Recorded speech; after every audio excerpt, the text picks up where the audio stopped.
It's not special, but it's kind of a nice touch. Yes. So you probably do that with everybody coming here. Of course. So I you mean, kind this of is think, and then you come in here, and I was expecting kind of an open space with tables. Like a studio. Yeah, I was wondering, I mean, if there's a studio here, and then you come into this, you kind of immediately, you're in the mode of innovation. You're in the mode of innovation. The cupboards.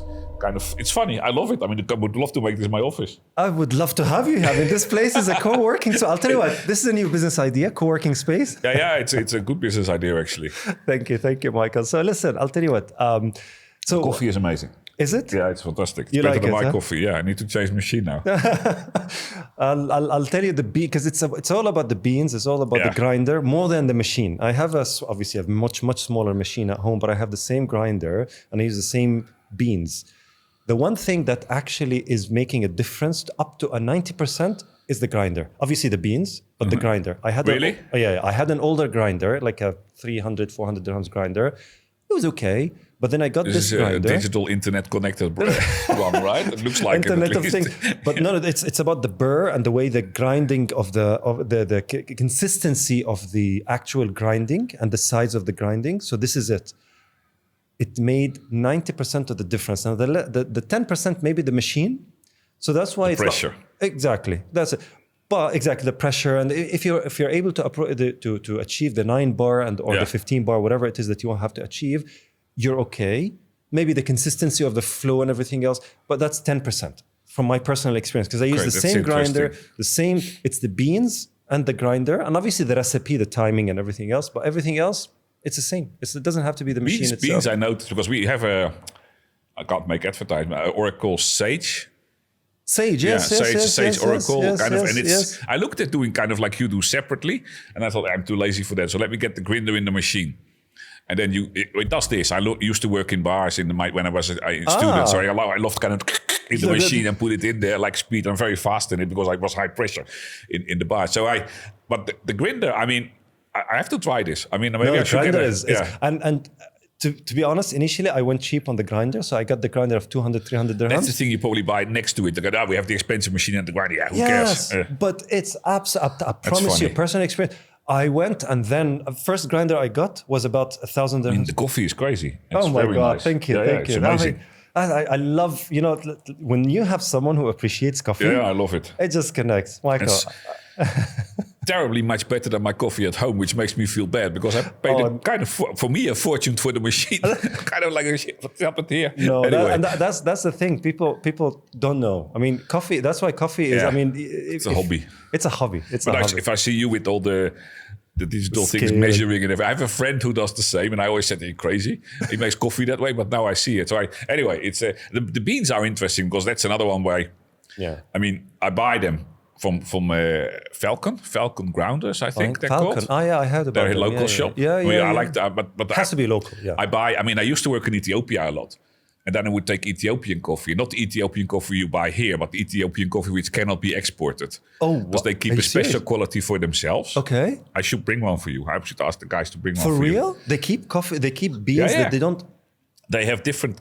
So the family office I worked for, I stopped a month ago. I mean, I worked for 18 months building the climate tech company, and we operated in Ethiopia, and Rwanda, and South Africa. But Ethiopia, they had the reason why they started in Ethiopia was that the family has coffee plantations there.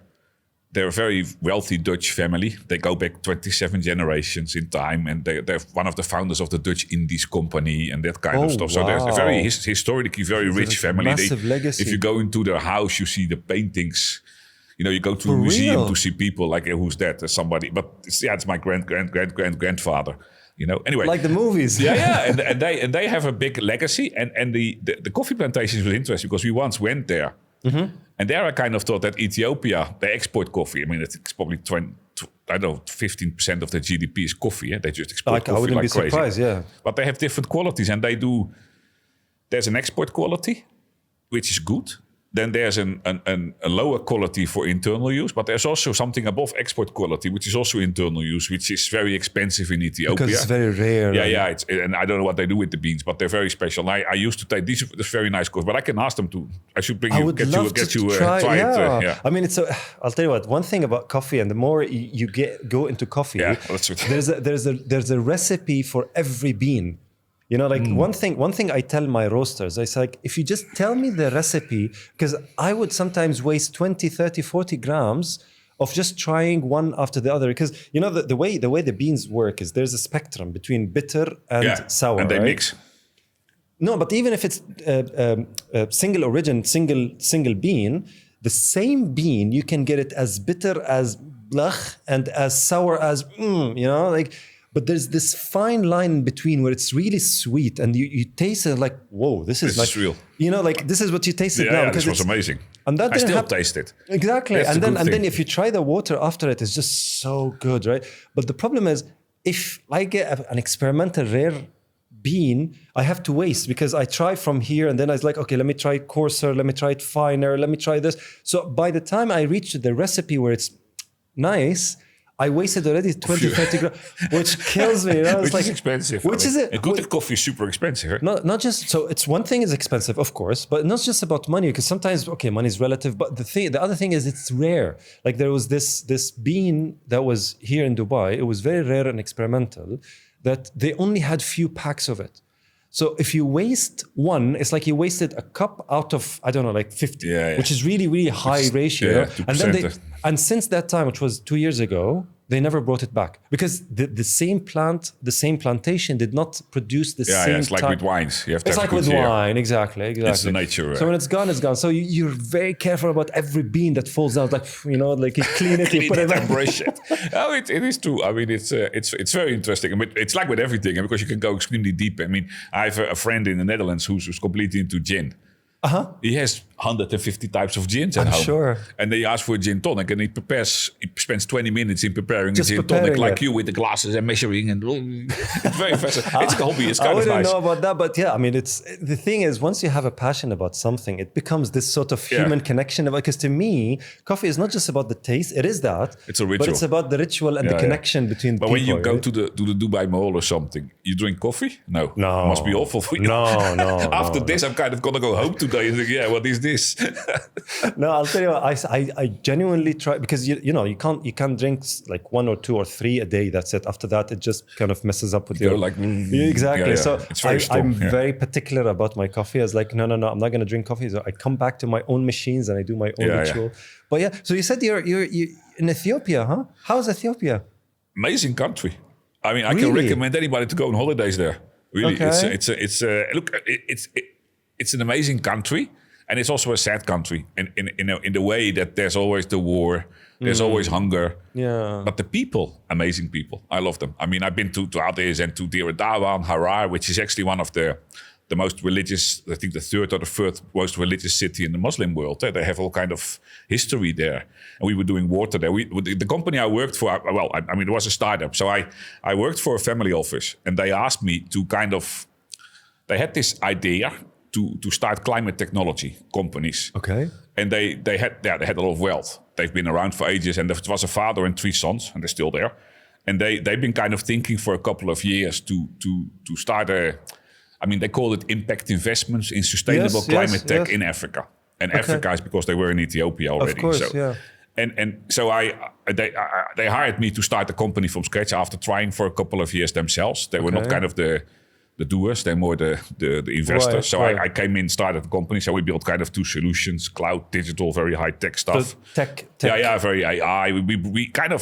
We went into the water industry, which is very much of a very conservative industry, if you can call it that way. They've been doing things for this, like they've been doing things for the last 25 years. Nothing really innovative. Well, there's a bit of innovation with digital twins. But so we built a system which kind of would analyze a city and everything before the city, where they catch the water. Yeah. So like rivers, mountains, lakes, groundwater, whatever, where a lot of water gets lost. So we kind of optimize that water using AI, using satellite images, using weather from the past with simulations, where to plant trees to prevent erosion. We can do a separate podcast on that. And then into the city, a typical city in Africa. I mean, that number shocked me, and I think it will shock you as well. I mean, a typical city in Africa, 60% of the water gets lost. 60%. 60. So every 100 liters going into the city at the beginning of a city gets lost somewhere. 60 no one liters knows get where. lost. Yeah, they know where. Well, they know Like in where the ground and people stealing, leaks, all kind of mainly leaks. Or is it natural water? You mean like from rivers? yeah. Well, rivers, clean natural water. Yeah. So before the city, water, there's this kind of cleaning system. There's the catchment, as they call it, where they catch the water. Yeah. That water is being collected. A lot of stuff gets lost there because of erosion. It flows away. So what we try to predict where to plant trees, where to build dams, make sure that the water temperature of the reservoirs, because of climate change, is going up fast. And if the water gets too warm, there's blue algae coming in. Not evaporation as well, but blue algae. It becomes too warm. Blue algae is a bacteria. And the water gets bluish, and then you can't drink it. It's poisonous, actually. So we kind of measured from satellites. We measured the temperatures of those basins and say, hey, the water's getting up. You need to flush it to the city and drink it. And then you go into the city, and in the city, 60% of the water gets lost. So we used artificial intelligence, machine learning algorithms combined with real-time sensor data. Because if you have a pipe here at the beginning and at the end, there's a pressure in that pipe. Mm-hmm. And you know how much water is being used because you track that. If suddenly pressure goes down, more water is going, then there must be a leak or somebody is stealing. Two options. What do you mean stealing? Like they have some sort of people. I mean, look, if you're desperate for water, and I've seen that in Ethiopia, there's a pipeline between Dire Dawa and Harar where Harar gets water from Dire Dawa because Harar is very dry. So they get water through a big pipe. A pipe of half a meter diameter. Okay. And it flows water. And we were there and we noticed that water was getting lost. And we asked the utility, where's the water going? We don't know. Maybe people steal. So we took a car, literally, and we drove next to the pipe. And what you could see, there were all kind of handy people who just drilled a hole in the pipe. No way. They had a house there in the middle of nowhere. They had a house. They drilled a hole in the pipe. They put something on it and they just tap off water, which is lost. Oh my God. If somebody does that, fine. But if hundreds of people or villages are doing that. So anyway, so we built this solution to fix those challenges, find the leaks, fix them, optimize the water supply, and then also the water leaving the city, the wastewater. Yeah. I mean, we were in Rwanda. There was the grey water. Yeah. So basically, you're flushing the tap after coffee. It goes somewhere. Normally, over here, it gets cleaned by Diwa. They recycle it and clean it, and over there they don't.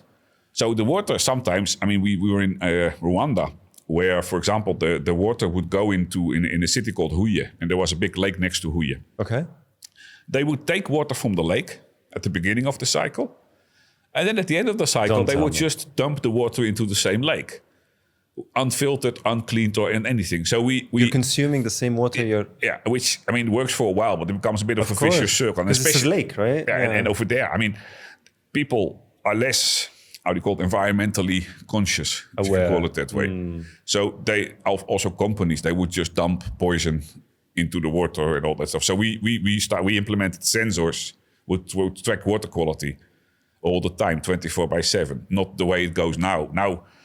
Well, not anymore, but before we came, there was a guy with a laboratory who would go there 2-3 times a day with a sample and put some tests on it. And yes, like they do with swimming pools. Absolutely, like swimming pools. And he would say, it's not that good. Let's put some more chlorine in it.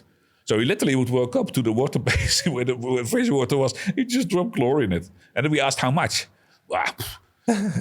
So we fixed all that stuff. Salt on cooking, right? Yeah, so that's how I got into Ethiopia. And I've been there so many times. I mean, I like the country a lot. The food is amazing. I mean, we have to learn the Ethiopian way with kind of the bread. And you eat like this, but the food is amazing. People are super nice, super friendly. And there's a lot of poverty there. And sometimes it's very hard to see that. So is it poverty because of the corruption, or is it because of the lack of natural resources or the knowledge economy? I think priorities in the country. I mean, I'm not a politician, but I mean, there's this war going on for ages in the north. And that costs a lot of money. It's still going on. But there's hunger associated with that war. Internal civil war? Yeah, it's a civil war. It's the northern region.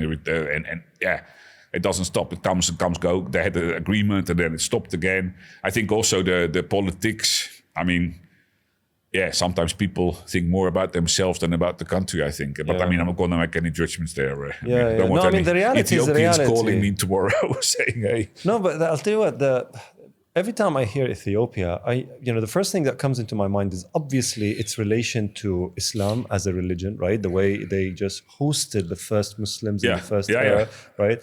And even before that, the kings and the civilization, it was like the peak of human civilization for hundreds, if not thousands of years. This is the most advanced They way society, before us. way before everybody else. But the funny thing is, that's a discussion I once had with an Ethiopian deputy minister. I mean, you guys have such a rich heritage, such a rich legacy. past, It's like legacy. Something that puts people together. What happened? Yeah. And you go back to discussion of internal wars. I mean, it's kind of the same with Egypt. Look at the pharaohs and everything. I mean, they were kind of light years ahead of many people, and now what happened? I mean, I don't know. It's no, I mean, it's hubris from me or anyone to just kind of reduce to a cause and effect, right? It's like something much bigger at a larger scale. But if we just go back and see, because the way I think of it is, if you look at, let's say, comparison to Arabs. I'm an Arab. Arabs before Islam were nobodies, right? They were just bunch of nomads who were just fighting amongst each other for the slightest and most stupid thing. And then Islam came, and then it became a civilization. So that's why before Islam, you don't see this Arab civilization, much like the Chinese civilization, Indian civilization, obviously European and Roman civilization, African civilization, even the Native American civilizations. I mean, there's things in the north, absolutely, but in the Arab Peninsula, there's none, and that's fine. It's reality. But in Ethiopia, it's just massive, the science, the advancements, the economy, the kind of richness of the people. And it's something to kind of aspire to. I mean, you can look back in history to learn from it, and then hopefully it will rally people around this sort of culture that makes them then grow and hopefully aspire to build that again. But it's something. Look, I think there's a lot of ambition in the country, and it's very fascinating because I don't know if you know, but there's 125 million Ethiopians. The country is 2.5 times Germany. It's huge. There's so many Ethiopians, and the population. If you look at the population, I don't have the exact number, but I think 50 or 60% is below 25. Oh wow! So it's a super young population. How's the education there? Good. They're all bachelors at least. I mean, and one of the things we did in the Damco, the company I worked for, is that we started. Because we strongly believed in that it should not be people from the UAE or the Netherlands going to Ethiopia and implement the projects. No, we want locals to do that. So we take bachelors from university and we would train them in the Damco Academy for 18 months, 12 to 18 months on our climate tech solutions, on ESG in general, and some technology. And there's when we would open for the academy twice a year, there was an intake of 25, 30 students. There were thousands of them coming, chasing me on LinkedIn. I mean, the amount of chats I had on LinkedIn, please hire me. There's such an appetite for them to go. And I mean, one of the things I did there, which you probably like as well, because I guess you're a bit in the same scene, is the startup world there. And that's the funny thing. There aren't that many startups there. And I always... There aren't. No, I don't know why. It's probably a lack of capital. I don't know. Maybe there's not a lack of ideas. I think Ethiopians, and that's another interesting one, they're, by design a bit shy. Very shy. But if you speak to them one-on-one, they come. I had students coming to me, do you think it's a good idea to start a startup? I said, yeah, man, you should try. Try and fail, please. Yeah. And don't do a startup to become a unicorn, because how many unicorns are there in the world? I mean, I had an interesting discussion last week with some students in the US anyway, on the same. They all wanted to go startup after university. I said, why? Go work somewhere for 5 years, learn a company, and then do a startup. But anyway, that's a different discussion. But there's a workforce in Ethiopia, which is crazy. I mean, and they're coming, the problem is a bit like, okay, you want to keep them in the country. You don't want 125 million people to go to Europe. Yes. So we have to invest there, help them set up ecosystem. And then, I mean, I worked at Microsoft, at AWS, and this may be a call to action to those companies. Ethiopia, I mean, they have a problem with the currency, the brr. No, the brr is useless. I still have... What do you call it? Brr. BRRR. That's the name of the... BRRR. You say brr. That's the currency. But it's out of Ethiopia, it's kind of useless. Nobody changed. I still have 150,000 of them, which is a few dollars. You have those big packs of money with you. Anyway. But why not invest in the country and let it go and let the people develop and do? I mean, there's such a potential. What's its number one natural resource in Ethiopia? Do they have oil? Do they have, phosphor? They have lithium? They have... Gold. A bit of that, yeah, but I think it's mainly coffee, it's coffee and kind of stuff. Which is massive. I mean, it's the second most thermal energy. They're very big in that thermal energy.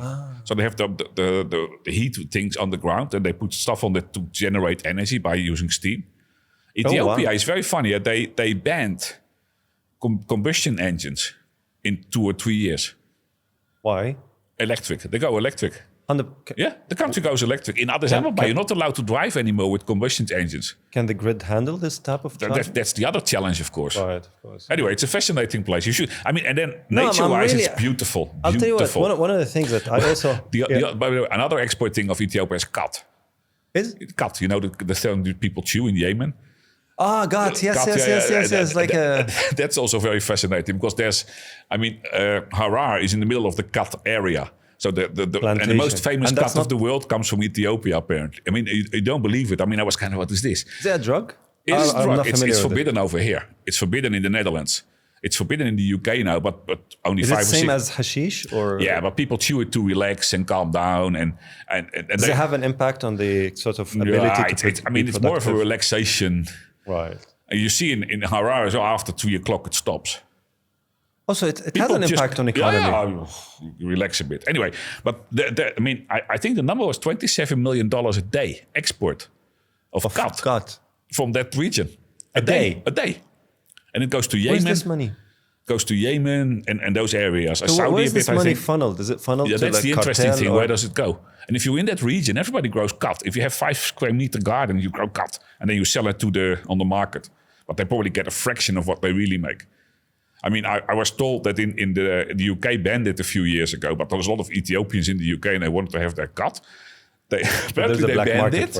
But before that, there were 2 planes a day, cargo planes, with fresh kat. Because the problem with kat is you can only chew it for a few days, then it becomes not nice, like they sell it. Right. Anyway, it's a different discussion. But that's another export thing. But yeah, it's not the export thing you want to be known for, of course. I mean, no, I'll tell you what, I'm very fascinated about Africa, obviously, because it's one of those areas in the world where most of my African friends are they're extremely intelligent, obviously, and they're extremely driven. But for some reason, I don't want to be politically wrong, but much like Arabs or any other kind of groups of people in the world, they just have this bad rap about them in the media and in the news and in the. I mean, I remember the very first time I went to Africa, it was to South Africa. Okay, well, that's not Africa. Well, if you talk to an African, they say South Africa is not Africa. But yeah, you know what I mean? Like I went to Kenya as well, and that's probably Africa. I mean, if you want to go to Africa, go to Ethiopia. Go to Rwanda, Botswana. I mean, in my Microsoft days, I was responsible for MIA, Middle East and Africa. So I spent a lot of time in Africa. And I got kind of bitten by the Africa virus when I joined Middle East and Africa. In what way? And I don't know. I mean, I love the continent like you. I mean, I feel bad because there's so much passion, excitement. Yes. For amazing people. A lot of my best friends are from those places. And you don't speak to them for half a year. You see them. Oh man, the whole village comes out for a party. Very hospitable. I mean, I have friends who come here who are from Africa. The way their outlook and the way their hospitality and the way their smile. I mean, there's one thing, because culture is my field of research, right? One of the things that I know about the African sort of culture is the respect for the others, right? And they have and their sense of community. I mean, the word Ubuntu comes from Africa, as in like us, we. Yeah. And the way they speak, the way they think, it's always about collective good. Right, and sometimes at their own expense, and maybe that's to their detriment. I don't know, but it's just fascinating. The thing. I mean, I think you're spot on there. I mean, because I always tell even my kids. I mean, they have everything. They live in the UAE for 12 years now. I mean, they're spoiled through the roof and back, 100%. And it's my fault. But okay, yeah, whatever. But in Africa, people have nothing, and they're super happy. And they're super happy. They wake up in the morning and there's no job, there's no money, there's no food, there's no breakfast, but still they smile and they go play basketball or soccer on a. I mean, and I think that the ideas in Africa are amazing. I find it sad sometimes that a lot of the bigger companies in the world who have kind of the money and the potential to really drive a change there are. I'm not saying they're backing off, but they're investing differently in Germany than in Africa or in the UAE differently than Africa. And I think the potential. I mean, but the problem is with Africa a bit that I spoke to one of my bosses a few months ago or something. And we spoke about Africa. And in Microsoft, I had this kind of, after a big business review, Google made a big announcement about an Africa data center in Kenya. Okay. And nothing happened. And I was so fed up with that. I said, we need to do an Africa plan in Microsoft. So I started an Africa plan, which became Microsoft for Africa. And it's still there. I'm very proud of that. If you ask me just before I die, what are you proud of? This is probably one of the things I would be very proud of. More, yeah. And it was all about not investing, but kind of teaching, starting small businesses, starting startups, helping the governments go digital. They were the progress. And Microsoft spent a lot of money in it and a lot of effort. But the problem is a bit that the return is a much longer return than a company would normally expect. It's not a 3-year or 2-year return. It's probably a 20-year return, which is very hard to sell to the stock market, for example. Of course. I mean, we're going to invest in Africa $20 billion and we get a return in 20 years. They kill you. Of course. Very simple. But I think the potential is there. I mean, even if they would put a gate around Africa, the internal market, Africa, massive. It's crazy. It's crazy. Yeah, it's self-sustained. I mean, I think what happened is, I mean, this is what we study in history and others, the colonization, the exploitation, the sort of taking advantage of all of this goodness and all of this kind of taking. And obviously recruiting those bad actors somewhere. I mean, I don't know personally. I have no experience. This is not my field of research. I'm just talking whatever I hear. I agree, man. I mean, look, it's not my field of research, but I mean, I'm somebody who's been to exactly. Have first-hand experience. Many African countries. Yeah. I mean, same with Nigeria. I love Nigeria. I can tell you, I had the best parties in my life in Lagos. Really? Oh man, I mean. Crazy stories, not for a podcast because my wife will kill me. But she wasn't my wife then, by the way, just to set the scene clear. But I mean, and there's so much opportunity there. But if you talk to somebody over here, you say, "Yeah, I'm a company from Nigeria," they send you away. That's sad. You know? I'll tell you what. One of the points, and I'm loving this discussion because one of the points that I wanted to touch base with you on is this. Because I'm a culprit, guilty of sort of downplaying African companies and African potential, right? So every time someone from Africa reaches out to me to do some sort of collaboration, I'm not so excited as much as, let's say, someone from China or someone from Europe or someone from here, from the GCC, obviously. And I always reflect on that. It's a knee-jerk reaction. Obviously, the second thought is like, okay, fine, let me just check it out. But that's sort of imprinted and sort of in my mind, and I hate myself for it. So, I mean, what do you think? It's bias, and it's something that I try to get out of. But how did you get out of it? I mean, your initiative. Be there, work there, do stuff. I mean, look, I agree. I mean, I maybe have it with different countries when they call me. And I would kind of, sure, forget it. No way. Yeah. You know, and in my case, for example, especially in Nigeria, I know that every time that I always hear about the scams. I always hear about that's the thing. How many Nigerian scammers are there? I'm sure 1,000, 5,000, 10,000. So 100 million Nigerians, that's the amount of the country, are being the victim of, let's say, 10,000 smart people. And I'm not even sure they're in Nigeria, to be honest. But okay, that's another discussion. I mean, and it's bias. I mean, you're brainwashed. I mean, I'm Dutch. And I noticed that my son has something against Germans. And I said, why? They're great people. I have many Germans. Yeah, the Second World War. I said, man, you were not there. What the hell? This is 4 generations after you. Or 3 generations. Well, 4 generations after you. It's a bias. It's very funny. It's brainwashing. I think I agree with you. I think... Look, there's also there's Dangote. You heard about Dangote, I guess. It's the biggest African company. Yeah? I mean, I know Mr. Dangote. I met him a few times. This is a guy who started from nothing, and he built a conglomerate of companies in Africa. He's huge, and he's giving back to Nigeria. He's doing stuff back. I think it's bias. I mean, maybe it's also clumsiness on their side. But they don't know. I mean, you started from school and you went to your first business meeting and you screwed up big time. Because you were not... See, if you have 20 of them, you're better. And because I mean, I don't know if you have been to Rwanda. Rwanda, in my view, is the best ran African country. I mean, I was so surprised when we came there. Everything is organized. Oh, yeah. It is organized. There's ministries. If you want to do business there as a foreigner, they bring you in. They help you set up business. They have something called the Rwanda Development Board, which is directly reporting to the president of Rwanda. Yeah. So they're kind of an Uber ministry. And they make things happen. If you go there as a company and say, look, we want to invest in this and this and this. And we want to do that. And okay, fine, we'll fix it. Before I was back in my hotel, I had the meetings the next day. Oh, and we came there on a Sunday. It's a very funny story. We pre-briefed them a week or two before we went there the first time. It was a year and a half ago. And then on Sunday, we had a flight. So I flew from here to Kigali. And I looked in my calendar and I said, crap, we don't have any meetings. We asked for this and this and this and this kind of meetings and nothing happened. So I pinged the guy on the plane. I said, look, where's my meetings on Sunday afternoon? He replied, no, it will all be okay. Let's meet tomorrow at 9 in my office. I said, okay, fine. So we go to the office. I said, look, man, we're here with 3 people from the Netherlands, 2 from the Netherlands, 1 from Dubai. Expensive flights. We're here to do business. Yeah, it's okay. Where do you want to meet? Okay. Speak later. 3 hours later, the whole week was blocked. Full of meetings. He That's called, amazing. And ministers, not kind of... Decision makers. Yeah, real decision makers. And the guys would just come. So anyway, they got their act together. I mean, the problem, I think, with an Ethiopia and Nigeria, I think, is on the right way as well. I mean, also because the diaspora, that's another interesting phenomenon in Africa. I mean, when I was in Microsoft, the Microsoft for Africa, there was this group called Africans in Microsoft, which was kind of a... Within Microsoft, yeah. Okay. So it was kind of all African like a community. African heritage. Africans were kind of, united. And they invited me to come to Seattle once to do a presentation of what we did in Africa and blah, blah, blah. So I did that. And then afterwards I said, okay, fine, so when can we start? So what do you mean? Yeah, when can we move back? We want to go back. And that's an interesting thing. And so there's many Africans I know who went to the US or UK or UAE for studies and all that stuff. And they all want to go back. They want to give back. They want to help build the country. And I think that's something that is happening as well.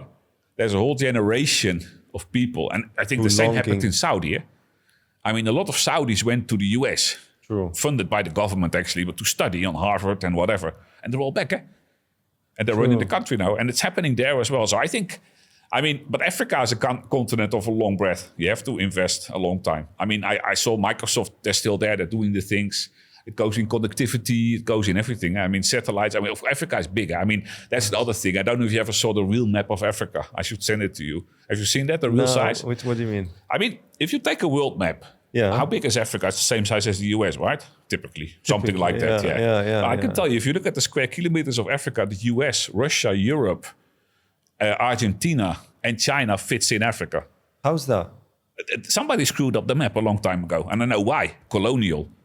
Right. You should look. I'll send you the picture. I made this picture once for a business review in Microsoft in Seattle with Steve Ballmer in these days. And we were talking like Africa. And he said, I said, Steve, this is Africa. Oh my God. They said, how is this possible? I said, yeah, this is square kilometers. The biggest scam in the history of the world. There are maps, I forgot the name. There are maps which project the world in the right sizes, dimensions. Because of the mountains. I don't know. I mean, but somebody draw Africa. This is Africa. No, Africa is huge. I mean, just think about it. If I fly from here to Johannesburg, it's a 10-hour flight. Yeah. If I fly from here to Seattle, it's 11, 12-hour flight. It's not that far off, eh? That's true. Anyway, that's a discussion. But I think there's a lot happening there. And it depends a bit by country. The problem is that many countries have, bad management, but companies have bad management as well. And I think Ethiopia... But that's a challenge, right? It is a challenge. Yeah, it's a challenge. Ethiopia is interesting because Ethiopia is very close with the UAE. How long is the flight? Like 3-4 hours? 4 hours. Yeah, it was a perfect flight for me. It was almost a commuter because I would leave Monday morning at 10, land there at 12. Oh, not bad. Yeah. And then I could go back in the evening and then be home at 9. It's a kind of commute. Oh, wow. A few times I went there for a day. You don't even book a hotel. Just go there. I go there and fly out in the evening just for a meeting. There is a flight in the morning and out flight in the evening back. Yeah.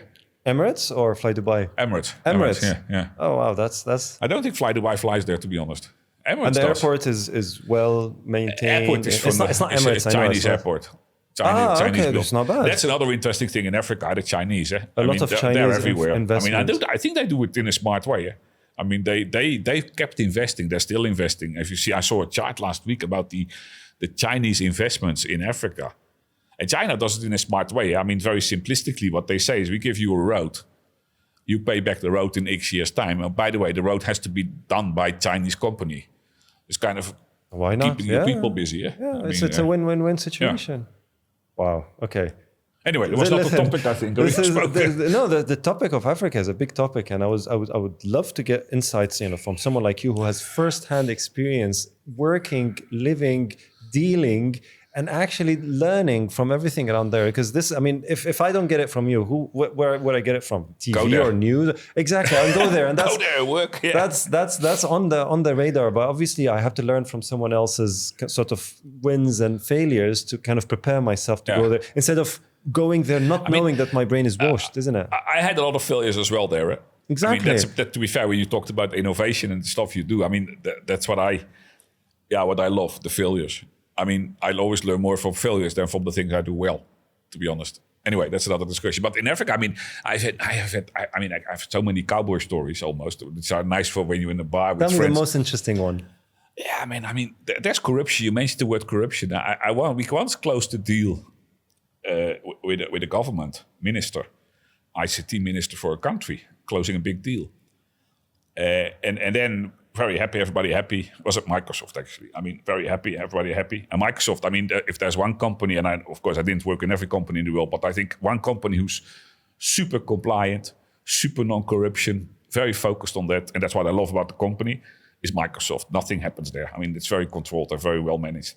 We closed a deal with an African country for an enterprise agreement, which kind of basically means you buy everything, you can use it. Yeah. It was before the cloud days. And we closed it, handshaking with the minister, ceremony, signing, drinking a champagne, blah, blah, blah. And we flew back. And then on Sunday afternoon, I got a mail from the minister, from his Gmail account. Giving me a bank account in Switzerland for his 3% commission.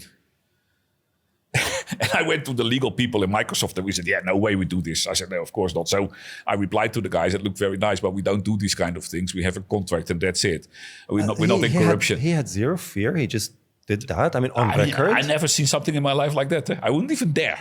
But anyway, apparently it was normal for the guy. And I don't want to call the country because you know where it is. But so okay, fine. So we went there again. You know what the guy did? He tore the contract apart. He said, no just contract. Like that? Yeah. And then a month later, another company signed the deal. And okay, fine, yeah. Anyway, the bank account. But to be fair, I haven't seen much of corruption, to be honest. There's always those rumors about corruption here, corruption there. There must be corruption, but I think there's corruption everywhere. Even in the Netherlands, there's corruption. But not at the levels that people think it's happening there. Not as it is advertised. You have to be careful. And maybe I'm overtrained in Microsoft there, but I'm very careful with that by design. If somebody does something with me, say, can you buy me a car next week? Yeah, whatever. Not going to do any business, but you know what I mean? Yeah. But you can do business there. It's not as severe as we are brainwashed to think it is. No. To be fair, you're Nigerians. What I always do, I reply to them. If I get this mail, I'm the grandson of the king and I've got $120 million for you. Can you give me a bank? I said, this is great news for me. Thank you so much. You never hear from them, Have you ever tried? No. There's I think it's a TED Talks video of a guy who replies, and he has this whole conversation with this Nigerian scammer. But I can tell you, when I was in Belgium in Microsoft, I worked with the Federal Police Computer Crime Unit a lot. Okay. And the director told, and it was more about child abuse and all that stuff online. Course, So we did a lot of work with them. And this director told me, the chief commissioner of the Computer Crime Unit told me once, he said, look, it was about African scams.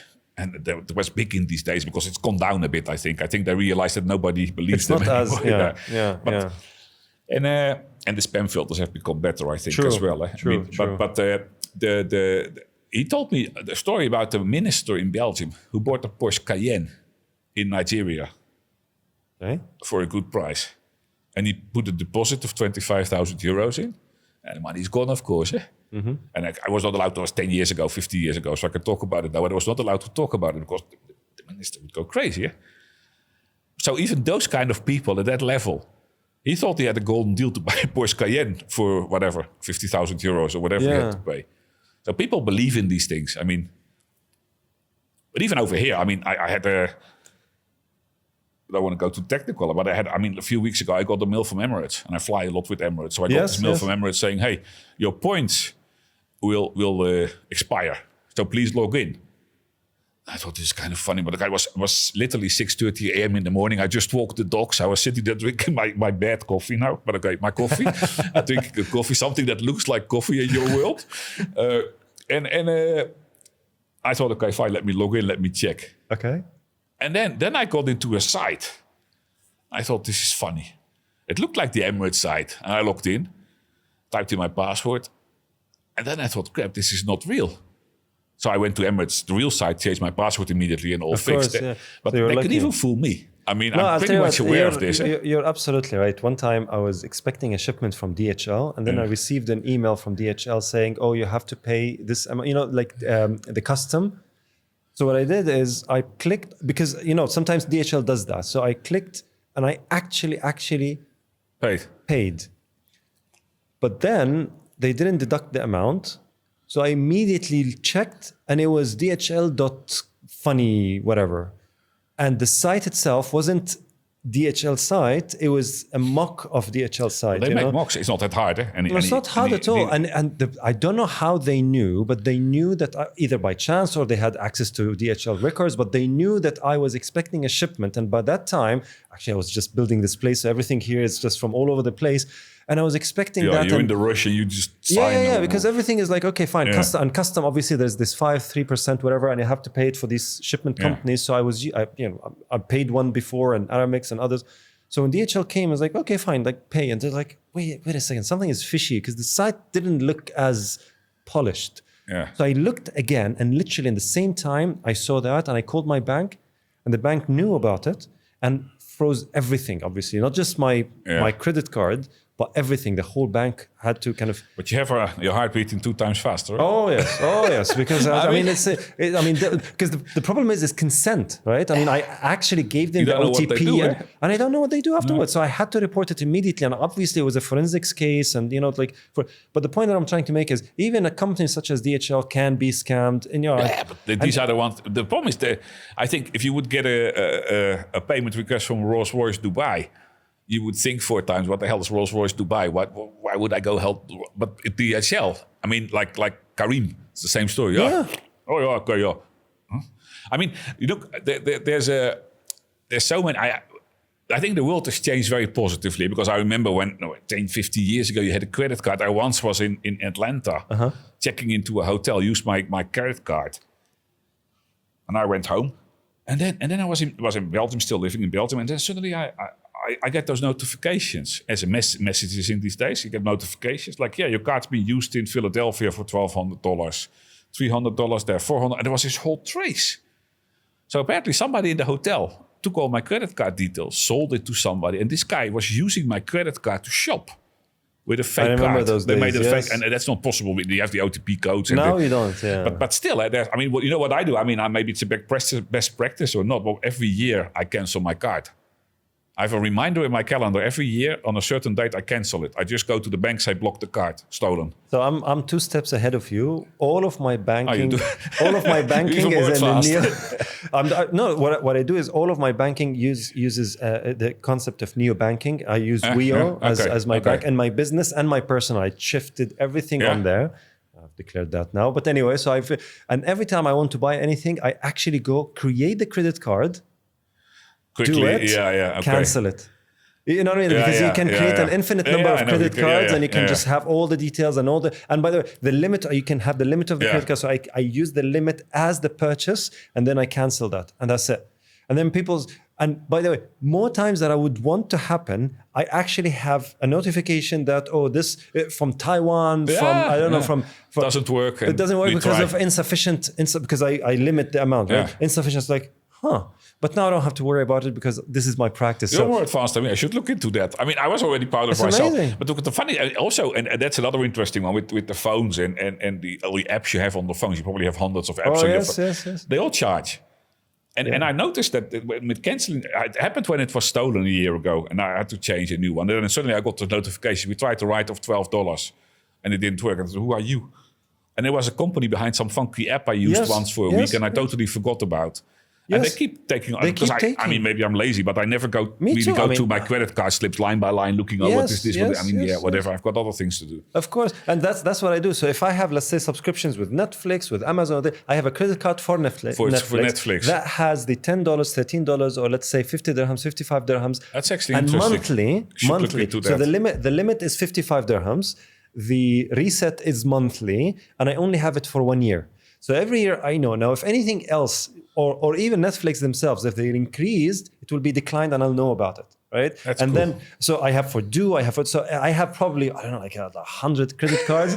Now, the good thing... look them up, okay, this is, No, because when I create the credit card, I name the credit card with the service that I'm using the credit card for. And it's so convenient because the app is just so amazing nowadays. Which bank does that? WIO. Okay. WIO. It's a new bank from Abu Dhabi. It's 100% online. I've never visited anything. Bank in the Netherlands. The what? Bank in the Netherlands. That's a similar thing. It's also virtual. It's the new banking concept. So it's just amazing. I can create virtual credit cards there as well, but I always wonder why would you have more than one? But now I understand why. I do it like every single day. So I have one for, let's say, Talabat. I have one for Talabat, and I have a limit of, let's say, a few thousand dirhams a month. So if we see that, it's like, okay, our groceries now have, like I top up because we have to eat. But it's actually smart because I'm going to do this as well because you can make one for your subscription. I'm not going to do it per subscription.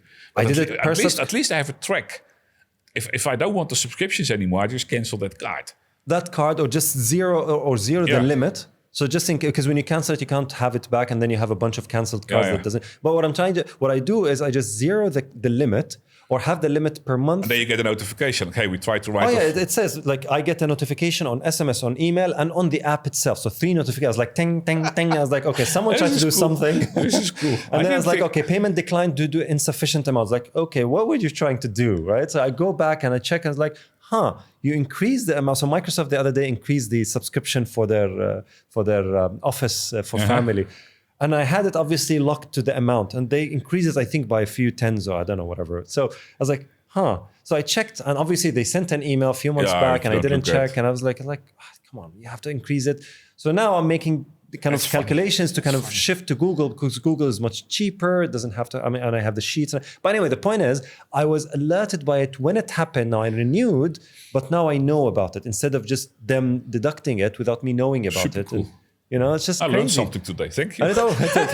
No, I'm going to look into this. It's amazing, and especially for business, because now everything is obviously OPEX based. I have, my business is as lean as you can think of it. Even the payments that I do for my suppliers, for my freelancers, and everything else, I try to make sure that it's absolutely controlled. And gone are the days where I have an accountant who goes through my, kind of for yourself. Now I just set those, and at the time I have my sheet that tracks everything, but then I don't have to because when it's done, it's done. But now I limit it. It's gone. It's gone. Now I know about it. I can't, But when I have the limit from the get-go, it's just zero. Kind of, it's foolproof, if that makes sense. And to be fair, because I did a few weeks ago, I was $19 and nothing. But I was kind of, what the hell? Why are those white people writing off $19 every month from my bank? Every month. Every month. And I noticed because it was declined. And I thought, what is this then? And then I went to look, and it was every month. And I went to Amex. I said, guys, I never approved this. I never agreed on this. And I filed a case. And then they get back to you. It's going to take maximum 12 months to resolve the case. 12 months? I was kind of like, 12 months? What is this now? 12 months? And then they don't do anything, Yeah. I mean, it's not that I had a bank once where they would immediately return the money and then start the case. It used to be that way. That's I remember the best way. Yeah. Not the other way around, because now I still don't have my money. Yes, of course. I mean, and if you start thinking about that, if you would do something, and I think there's companies doing that. If you go to Instagram, for example, how many times you get to click here for more, you get into some website and you fill in stuff. I did one about losing weight, how much you have to walk to lose weight last week. Yes. I went through the whole questionnaire. I thought, I just want to know how much steps a day. So I tried to do 10,000. And then said, you have to pay 20 dirhams or 25 dirhams to get the result. I thought, this is cool. So I paid 25 dirhams. But I mean, if you just think about it, it probably, that's how the $19.95 came in as well, with something. It was an AI app to make pictures. And it was once $19, but they did it every month. And I said, I don't want it. Anyway. And if you think about that, it's actually not a bad business, No. If you have 10,000 people paying $90 per month, And now I'll sign for that. And now with AI, I mean, slap AI on anything. Any idiot can make an app. Any idiot can make an app. No, not just that. Even if you have an app, slap an AI to it, and everybody wants to use it. Even though it's not using real AI, but it's just, and it's all subscription based. It's all about, I'm sick and tired of subscriptions, and like everything I do now, I just pay the kind of full amount. I own the thing. I don't want. So thank you very much. If I want to use it, so you're back to the old office. Yeah. You are. Well, but not Microsoft. Microsoft is a different story. Probably I'll go with Google. But the point that I'm trying to make is, especially those little kind of 30 dirhams from here, 100 dirhams from here, 200 dirhams. And it doesn't look much. And that's the magic. Psychologically, 20 dirhams, But if you have 20 of these, it's 400 dirhams. If you have 200 of them, it's 8,000 dirhams a month. Actually, I'll tell you what, the other day I did some audit on the tools that I use for my business, because everything I do here is AI based. I try to automate. I try to kind of crush the time from, let's say editing this. Instead of taking 3-4 days to edit and cut AI does it for me. And obviously it's not a next. I use them as well. I mean, I use them for videos. I mean, I don't want to listen to a 45-minute YouTube interview. Give me the highlights. Exactly. Give me the highlights, and it does, and it does a good job. And it doesn't do it autonomously. No, it does well. But it does it. I mean, it crashes the time. But the point that I'm trying to make is, you pay all of this. So I did my audit, and I think I'm paying annually close to, I would say, 80,000 dirhams. Yeah. Business-wise, right? So there's a return. It's not personal, but the point is 80,000 dirhams a year. Now, obviously, it's a lot of money. It's a lot of money, but this is OPEX, right? But obviously, if I want to hire people and everything else, it'll be much, much higher than this. This is per year, right? But still, there's 80,000 dirhams going to software subscriptions that I have to be very careful with, because otherwise it's going to be a leak in my system that I'm not aware of, because guess what? It's 100 dirhams from here, 200 dirhams from here. And after some time, you wouldn't know about it. And the only way, in my opinion, the only way to control it is to have those sort of gateways, which is the credit cards that I do. So at any point in time, it automatically stops, because I know. So for example, I had this email campaign system that I was subscribing to. And after some time, I felt like, you know what, it's not bringing me any leads, and I have lead generation from other sources, so it's fine.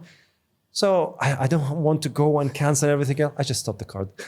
Then it stops. They try 4 times and then they say fine. But that's why I change my card once a year. Then I get the reminders, and I just ignore the reminders and whatever. Exactly. But it's a bit funny that people start doing this. If you're a company, you have if you kind of charge people that kind of stuff, and people start doing this kind of stuff, like having temporary credit cards or canceling the card once a year, maybe you should scratch the back of your head. I think maybe the way I do this is not the right way. By the way, and I've read somewhere that VCs and investors are paying attention to this now, because now you can claim that you have, I don't know, 10,000 active subscribers who are paying this. But guess what? In a churn rate of 100. Yeah, exactly. I mean, that shouldn't be the measure for investors to evaluate the company's success, because guess what? That can go overnight, and it's not sustainable anymore. And they do. And that's the thing. So that brings me to the real topic. No, I mean, this is interesting. This is interesting. The topic. That brings me to AI, because I know that you got your certificate on AI and business and everything else, and this is very important, because now you get all of those AI. I mean, I get at least 20 quote unquote networking opportunities vis-a-vis business development opportunities for those people in sales, and everybody's like, oh, I have this AI to do this, and I have AI to do that, and as a business, I'm really perplexed. I'm confused about how to use AI in businesses. So if you can explain to business leaders, what is AI and how can I use it in like, say, corporates? Yeah, I mean, look, I'm not the wizard. I mean, like you mentioned my course. I mean, I had a kind of bit of time between jobs, because I'm looking for my next role. I stopped in the Danko a month ago. It was an 18-month contract anyway. And I did what I had to do, so I'm happy with that. Everybody happy. They're still there. They're running the company now. So the idea was I would give the company to the sons, build it, and hand it over after 12 months. It became 18 months. Anyway, they're doing the... And then I thought, let me do some stuff. So I did an MIT course on AI for 4 months. And then afterwards, MIT was very technical. I found myself developing language models, training language models.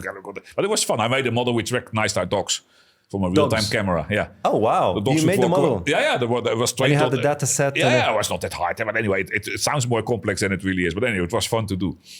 And then I thought, let me do more business. So I did Berkeley Haas Business School for 3.5-4 months, which was pretty tough. Much tougher than MIT, very funny enough. While I'm not a techie, anyway. But I mean, sorry, there was more about the business applications of AI, and that's an interesting one, because like you mentioned yourself, I mean, what is AI? Yeah? I mean, because I always ask people, give me one application of AI which really makes a difference in your life every day. I haven't heard any. Yeah? There's no assistant which walks with me and tells me what to do, where to park, when to leave.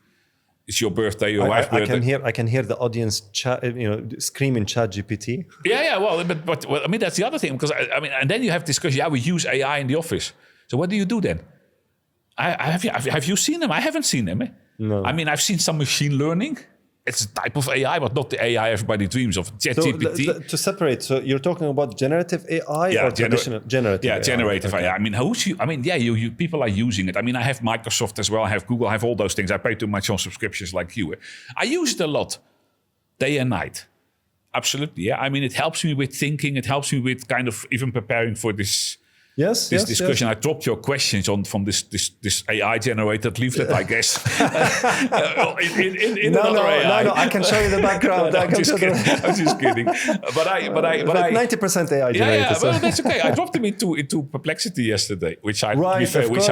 Yes, I love it. Yeah, for whatever, because it does the additional questions. Although you can do that with ChatGPT as well. And so it helps me doing quickly research, picking up things. I always, when I go to a customer, I always do a quick check some people with AI. I used to do that on the website. Now I do it with AI. Cool. But really, the real hard-coded, real core AI business applications where you use generative AI or any other form of AI for business intelligence starts with the data of a company. Yes. And I think that's where people are not there yet. Interesting. I mean, if you want to have generative AI, I mean, if you use ChatGPT in your company, I mean, I would be careful. Yes. Would be very careful. There's a lot of things about privacy, IP, because people forget about that as well. Because this thing is trained on everything it's found on the internet. True. I mean, if I start using something and maybe somebody say, hey, but this is an idea from my company in 2 years' time. So you have to be very careful with that. Where does the data come from? True. I mean, if I talk to my friends and other, even business people, they don't realize that ChatGPT or any language model does a lot of bullshit as well. A lot. It comes up with stuff if it can't find it. I mean, I read an article yesterday by some researchers where they say you have to ask the question twice. Who is Michael Kogeler? It gives an answer. Then you ask again, who is Michael Kogeler?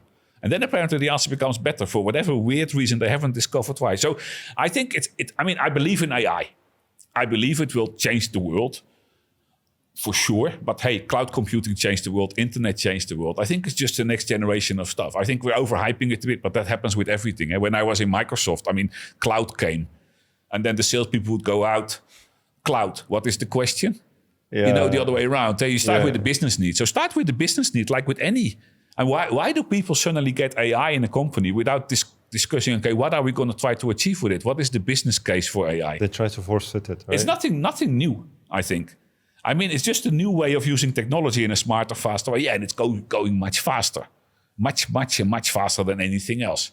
And I think there will be cases coming in. But I mean, it starts with your data. And if you have your data right, but the problem with that again is, I mean, like with CRM systems, garbage in is garbage out. Yes. I mean, I personally, but that's my personal view, you have data scientists. Great job. My wife is doing a PhD for that and blah, blah, blah. Great stuff, very interesting. Not my level of people, because I mean, at Berkeley they were talking about language neural networks and stuff. Yes. And my mathematics, I was kind of looking at those sessions. There was one of the co-founders of OpenAI doing a lecture, and I was sitting there like, yeah, okay, really? I don't have a clue what you're talking about, my friend. Totally not. Anyway, but I think it will come, but I mean, you have to think about what you want to achieve. You have to think about your data, and they have data science. But to be fair, I mean, the best comparison you can make, I think, is with the librarian. I mean, you need a content scientist. If I take all the PowerPoints of Microsoft, and Microsoft is a PowerPoint company, there's probably millions of PowerPoint slides there. How do you know that my deck is better than your deck? Content. How does the AI know that my deck is better than your deck? True. It doesn't. Yeah. So, and remember, I'm not sure how old you are, but I still remember the time there were libraries. Yes. There were those physical buildings with books, remember? There's one in Abu Dhabi. When they open the thing and look for the... Yeah, absolutely. But there was always a lady or a guy or a lady sitting there behind the By desk. the way, I'm still young, so I watch movies. I mean, it's a bit like the bookstore in Dubai Mall, Kinokoya. They have those ladies sitting there. You can ask them, I want this book about the Second World War, the landing in D-Day on Omaha Beach. Ah, that's this book. It's there. Yes. That's a contest scientist. Those people know exactly what is the right book. How does AI know this? Because if you look at AI, I mean, I think I try to explain that to my friends because they think generative AI is an AI, but we're not. I mean, it just repeats what we say. I mean, if you know how it works, you probably know with the neural networks. It's just mathematics. It predicts the next logical word based on his history. Yeah. But in actuality, no one knows how it really works. Even Sam Altman and others. I mean, there's lots of skepticism about AI because of that. And everybody who's signaling the loom and gloom day because of AI is because literally not because of the use of AI, because we don't know how it works. And if you don't know how it works from the inside, it's still a black box, even to the creators of AI. And that's the challenge. And that's the other thing. I mean, so I spoke about data. Where does your data come from? I spoke about IP, copyright. I mean, there's the explainability of AI. That's what you just touched. Yeah. I mean, if you apply for a loan for a car and I apply for a loan for a car and AI says no to me, says yes to you. No one knows why, exactly. I mean, you can ask it, but then it will still tell you stuff and you don't know how it told you that stuff. And that's a super important thing because I think companies started to use AI need to start being ready to explain how the AI works. If you don't know how it works, you have a problem. Of course. I mean, and again, artificial intelligence. We're far from the AGI, the artificial general. Yeah, that AI can argue and think like a human being. And I don't think that will come the next 10, 50 years. I think it's a good thing. Many people are afraid of it, but I think it helps me a lot. I mean, why would I invent stuff why it's already available? I mean, I had a discussion with my kids. It's very funny because I mean, they are 17 and 15. They're in the ChatGPT world. Of course. And they don't use it, they say. I say, well, that's stupid. That's not smart. But I don't believe you. I don't believe them. I mean, and I think it's cool. Why do they say they don't use it? They think, I'm going to be upset. But that's another funny thing. If you think about it, I mean... There's a stigma, right? That is so weird. I mean, everybody's, ooh, AI, amazing. And then you say, I make all my presentations with AI. And they look at you like, Exactly. There's this. Why do you do that?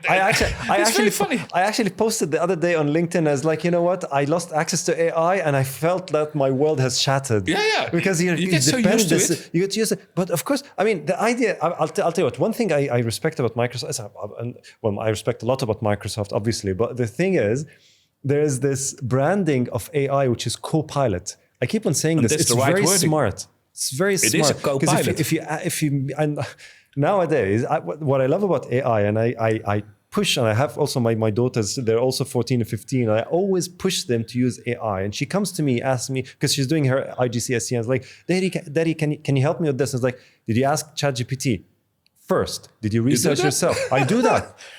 You know what? I ask her to go, because it gives her, because the more I say, go check what it says and then come to me and both of us will validate, because validation is very, very important. We can't take anything it says, no matter how convincing it looks, as the truth. Yeah. We have our own minds and we have our own kind of intellect to kind of have this dialogue to validate it. But then that's good, because then I teach her critical thinking, because, okay, it tells me something. It sounds it's very smart. It sounds it's very truthful, but I'm still going to trust it, but verify. So that critical thinking mind is developed at this early age, but also autonomously on her own. I agree.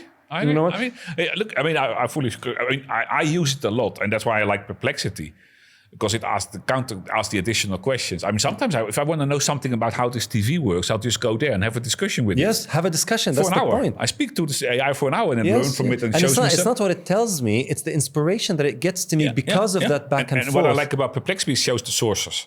Yeah. Then you know at least where it comes from. That's what Google Gemini does as well. It kind of checks itself, and it becomes red or yellow, I think, if it's true. But look, I mean, you get talking about kids, you end up going into education very fast, and that's an interesting one, because I'm very worried about it, what it will do, but I'm not worried about it for the kids. I'm worried about it for the schools. So they're not picking up. I mean, I can tell you an example, and my daughter came to me half a year ago, beginning of ChatGPT. Yeah. Just a year ago, I think, something like that. And end of 2020. And she asked me, so what is it? I was sitting behind my PC, and I said, I'll show you, come. I said, do you have some homework to do? Yeah, I have to, for English, I have to do a character description for my book. I said, okay, fine. She looked, she said, wow. I said, I'm going to tell you two things. I said, this is amazing. You should use this. I said, but if I ever catch you cheating, using this claiming without telling the work. teacher. I mean, at Berkeley, they told us you can use AI, but make sure you mention it. Yes. This has been co-generated by AI. I think that's a standard that should happen. There should probably be some... It's not yet. It's not. So my research, when I submitted my PhD research, I obviously used ChatGPT and AI and Perplexity and all of those kind of scientific tools that help us with references. And I was the first one that actually, I don't know if I was the first one, but everybody was surprised. And that's why I think I was the first one that I actually, in my declarations, I had to come up with a statement where how I used AI and what it did and everything else. And actually my paper got delayed. Because of that. Because he said, wait, this is new. You actually use it? Like, I mean, but I did. But they're not ready, eh? People don't tell you that they're using it. No. I was like, because it was the earliest ages of AI, ChatGPT especially. I was like, people don't tell you. Like, nope, nobody came forward. I was like, and it's getting harder and harder to detect. Eh? I mean, but going to my daughter, the story. So I told her, okay, fine, let's do an experiment. So she said, oh wow. I said, let's do an experiment. I said, you will use this to go to school. So you will use this as your homework. So I said to ChatGPT, make it look like it's written by a 14-year-old. She was 14 then. Add some typos. We printed that, handed it in. 3 or 4 days later, she comes home. She said, I got the best result of the classroom. The teacher even called me into the classroom. What do I do now? I said, we go to school. So we go to school. She was flaming upset. Who? The teacher. Okay. I was unresponsible and you should not do this. I'm a bad parent. And blah. I called the head of school. I said, guys, you need to get awake. Because I want to bet, my daughter says it, but I want to bet that 60% of the other kids, they just do it. And you need to change your school. And that, you see, that's on business. I'll tell you what, one thing that, my wife, she's doing her PhDs now in innovation and education. Interesting. And she's that's her topic. Exactly. And one of the things that she's researching is policy, is, school management and curriculum design. Yeah. And the thing that she's seeing lacking behind is that integration of all of those new ideas and new concepts and new technologies in the teaching learning process. And one of the things that, me and her always kind of have a dialogue about is how AI is exposing the laziness of the education system. Because let's say, for example, I'll tell you what I mean by that. Let's say, for example, the case of your daughter or my daughter, she went and submits. If I was a teacher, I would actually ask the students to use ChatGPT, bring in, but guess what? I'm not going to just sit in my desk and mark like this. I was like, okay, it's like a Viva. I was like, okay, let me discuss your paper and see what you think about what AI generated, about the concept itself and what you generated. Yeah. And then because of that sort of one-to-one discussion, I will be able to learn much more. The student will learn much more. The teacher will be able to authentically assess the knowledge in the student's mind, but also that conversation will spark something even bigger and new and will crash the learning teaching time by much. But it requires that the teacher and the education system itself changes and becomes adapted to that. And that's something that, with tests and just sort of multiple questions and, it's not happening. So the AI exposes. It can. If you start building, it's probably a business opportunity, but probably somebody's doing it already. Building an AI that becomes a kind of school coach for your child. I think Khan Academy did it. Did it. Which is completely tracks my son or my daughter in all their subjects, helps them, sees where they're lacking, sees where they're doing better. Of course, lacking, what does lacking mean? Because you cannot write a character description. Is that important? I don't think it's important anymore. It's probably more about writing. I mean, we had a discussion at school about history or geography, whatever. I said, why don't you train an AI to pretend she's Cleopatra? Yes. And then the kids can have Egyptology talking to Cleopatra. What do you eat? Yes. What do you like? Were you in love with Caesar? How old were you? And that kind of stuff. It shouldn't be that hard. You can even put a hologram of her in front of it. I think you can do that with ChatGPT. I'm not sure. Easy. The other day, my daughter was learning about. Anyway, one of those characters. I can't remember what. She's like, Daddy, come, and she's like, okay. see what I do. Pretend you are this, or act like, and we're doing a class. And take the persona off. Exactly. And ChatGPT is like, awesome. And it started talking like a teenager because it figured out that it's a school. It's like, okay, pretend that you're this. Why did you do that at this time, this event? I think it was something about the French Revolution or something like that. And I looked at it, that was the early, I think it was early 2023. I was like, wow, that's amazing. It's just, you can learn from the person himself to a certain degree. I mean, that's amazing. I wish I had history that way. Yeah? So what does, exactly, I mean, me too. But what does businesses lack? I mean, to use it in the same way. I mean, we're talking about education and students and this, and I know that students are far ahead of us in the way they can actually utilize, and if we stigmatize, you know, they will develop lying and everything else, and that's a different story. But businesses, because I remember few of my friends were in organizations where they actually had firewall blocked ChatGPT and others. Now, there might be There's good reasons for that. Either you block it or you allow it. You allow it, but no, I'm not judging. Obviously, every organization has its own way of judging, and you know.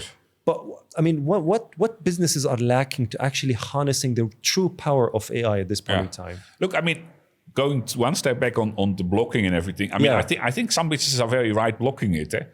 And not because of the business not wanting to do or use something with AI, do something with AI, but I think sorry for the word, the stupidity of the users. Right. The problem, I mean, many people don't realize if you upload a business plan into ChatGPT and you don't put it in a private mode, it will be used for indexing. Yes. So you can look it up. I mean, I did that with Nadamco. I built agents. I trained language models on different topics. So I had a water specialist. And I dumped hundreds of thousands of pages of PDFs and stuff in that thing and trained it on. I could ask any question. Carbon credits. I mean, I did workshops in Ethiopia. I hope they're not listening, but with specialists from the United Nations on carbon credits, technical workshops. And who am I? I'm in that world for a year, or not even a year. And we managed because we had models trained in the session. We could answer their questions. I would say, let me look this up. Blah, blah. But going to your question, what are businesses lacking? I mean, it's a bit like going to the cloud. Like I said earlier, I encourage it. But I mean, when I was in the cloud computing came, it was the same hype. Everything go to the cloud. I remember when 2008. Came, everything was, we go to internet. Probably when the first books came, we're going books. Long time, I wasn't born then, you either. But I think when I was doing cloud in Microsoft, I always told people, look, going to the cloud is not doing old stuff in a new way. It is about doing new stuff in a new way. And I think that's the nuance with AI as well. If you copy your receptionist or the people writing documents into an AI, are you doing something new? No, you're just taking an old process into a kind of a new way of doing it. Yeah, like chatbots and everything. It's just crazy. I think the real innovative companies, and again, I haven't seen many of them, because they're all doing old stuff in a new way. Yes. I haven't seen many doing new stuff in a new way.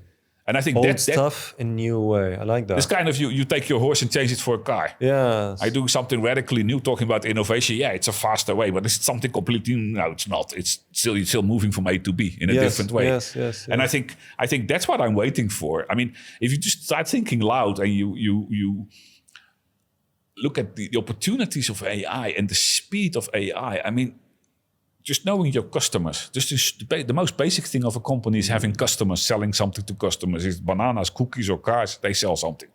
It starts with customer needs.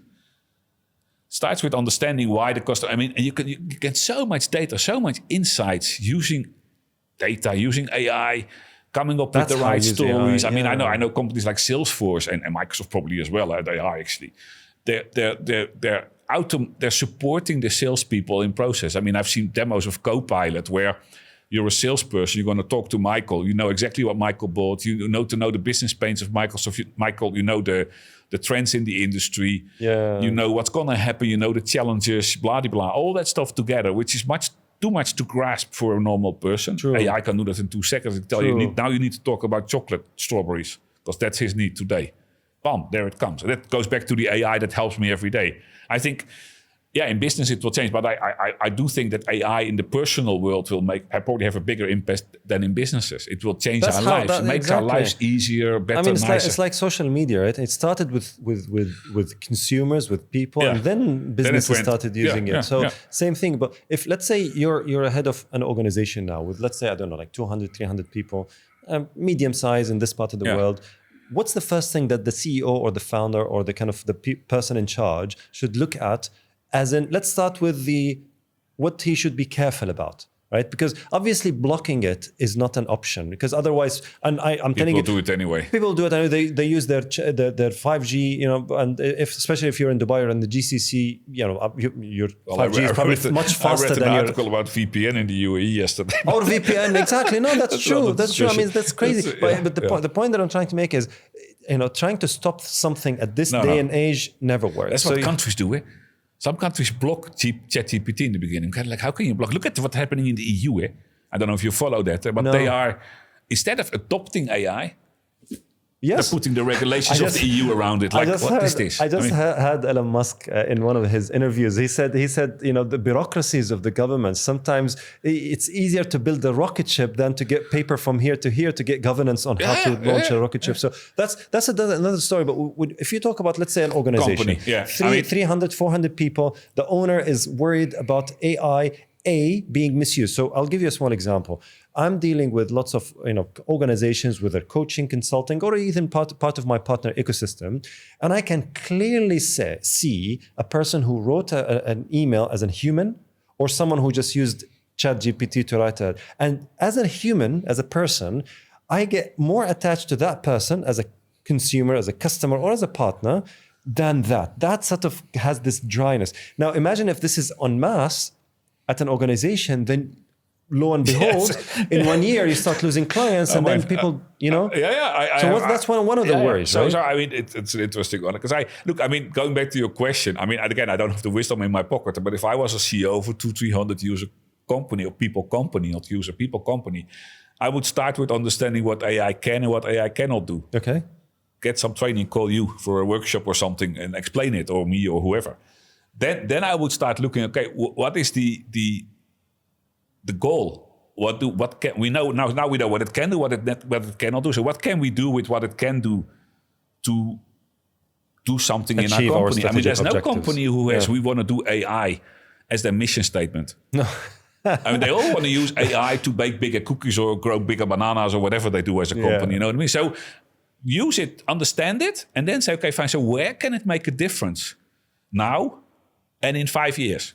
And work towards that, and then okay, fine. So if we know strategy, if we know, you can do strategy. I mean, like anything, and that's the funny thing. I mean, sometimes maybe I'm getting too old for this world, but sometimes I feel why does everything is being beefed up so much? I mean, everything is AI. In the IKEA, they sell glasses who have AI. And I'm just a joke, but for example, and everything is AI. I wouldn't be surprised. Everything is AI now. What is because it's trendy, right? Remember the .com boom? It's trendy, but still, at the end of the day, go back to your basics of doing business. You have a mission as a company, a strategy. 5 years, 2 years. I mean, start with the 5 and work backwards. But you see, the thing that I see with most of the people that I work with, and I'm sure you have the same observation, is that people are so ingrained within that they don't know. And I keep on saying this over and over and over again, because this is my philosophy. I don't know what I don't know. You don't know what you don't know. And unless and until you get help from outside, such as you, for example, or myself or others, or you, then it's that discussion. And the problem that I see all the time. We do a mirror. Yes. We show them a mirror. We tell them this is the most stupid thing I've ever seen. And then the room gets quiet.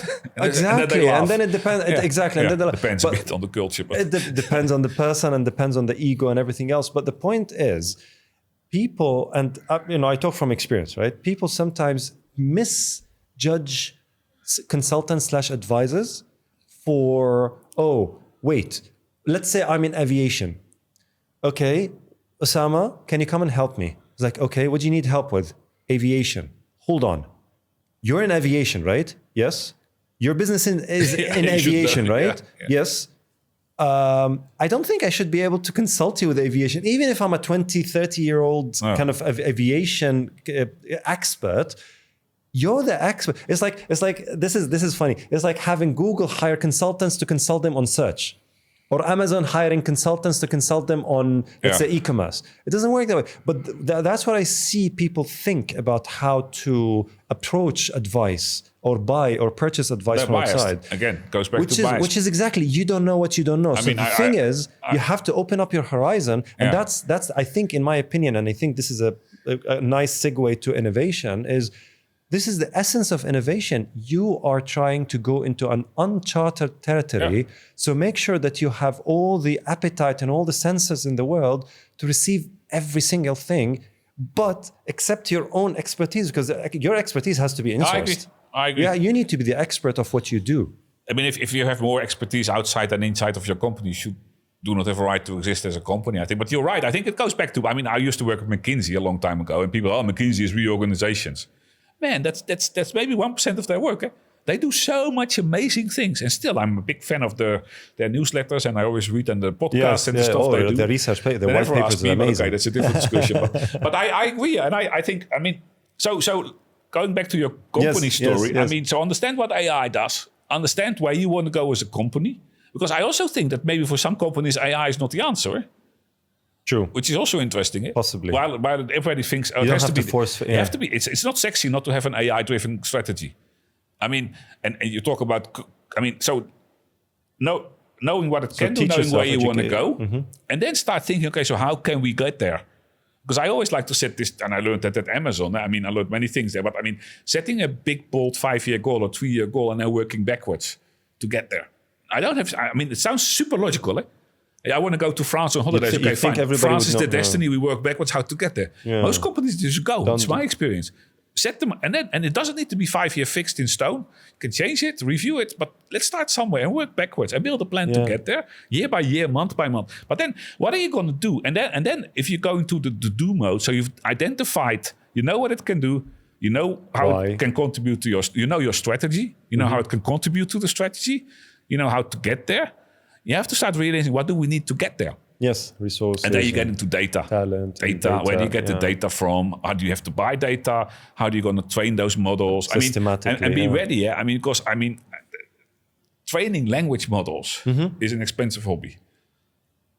And many people don't think about that either. Because of the data set? Yeah, the data, the amount of data. I mean, I had a discussion with a CIO of a big Belgian bank a month or two ago. And she told me that they had these big dreams of AI, and that they started looking at the data center cost, the cloud cost. Yes. The processing models. Power. Yeah, the processing power needed to do that. Absolutely. That's why NVIDIA now have just shut up. Yeah. I mean, and that's also a hype, I think. But okay, that's another discussion. That's another. They ride the wave, right? Yeah, they're riding the wave very smartly. I mean, I kill myself. I didn't buy 10,000 NVIDIA shares 20 years ago. But okay, that's another discussion. I have to say with Bitcoin and other things. But I mean, so I think you need to think about it. It's easy to jump on the train and say, be hip and cool. Yeah, we use it. I mean, I've seen companies as well where they bought ChatGPT for all the employees. Or I can think, holy smoke, that is super dangerous. That's it? They thought that's the answer. Yeah. That's the answer. I mean, and like you said, I mean, I love Copilot. You probably have a Google version. I have that as well. Yes. I love it. I mean, I really, when I send a mail, not all mails, but if I really have to send a more formal, official mail, I use the coaching. Oh, yes. And it tells me, maybe you should change this sentence. And sometimes I think, crap. Thing. Sometimes I think, okay. Sometimes I think, crap, that's not me. I'm not going to do warm regards. I do cheers. That's Michael.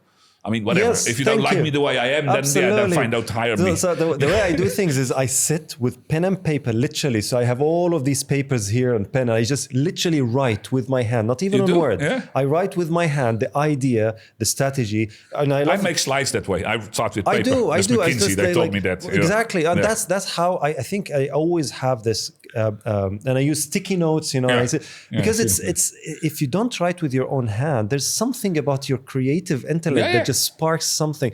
And I always switch off everything and start writing. Okay, so I love your framework, which is, you mentioned it slightly, which is the what, why, and how, right? Yeah, so you start with the what, your translation. why is right. It's in academics, we use the what, why, and how. Okay, so what is it? You have to know what it is. And then why is it important? Why is it significant? Why does it exist? Why should I care about it? And then the how. How can I do it? So then there's a business case. That's the fourth one. The ROI. Yeah, of course. I mean, once... but I mean, of course. But I mean, I've seen people doing stuff. Really? Where kind of thing? Yeah, really. If it doesn't make business sense. I'm in a board of a startup. Right. And they're doing something interesting. And I looked at the numbers a few weeks ago. I said, guys, you have 200 paid users now. You spent $3 million. The cost of acquisition is pretty high per user. That's a lot, yeah. I mean, unless it's going somewhere. It's a growth thing. And I say, okay, maybe it is, but I don't know. Anyway, the ROI discussion is the finance discussion at the end of the day. But I think it's super important. Yeah. Because you can design a Ferrari, but if you don't have money to fuel it, It's not sustainable. It's not going to work. So that's the first thing when I consult. So this morning I had a coaching call with one of my clients, and he was talking, and I was trying to ask him questions to diagnose. Uh-huh. And then I was like, okay, what's your return on ad spend? Yeah.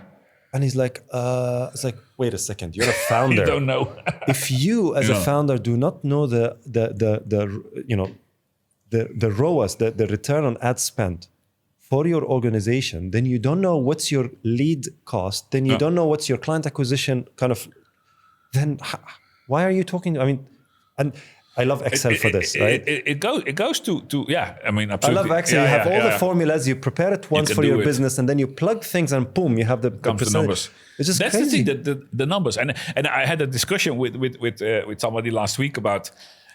It's interesting because if you look at it, I mean, one of the things AI does. I mean, this company is in the outsourcing business, so they do outsourcing of people. And we had a discussion about they're very much into administrative staff outsourcing. Okay. Which is a big chunk of their business. Will that remain?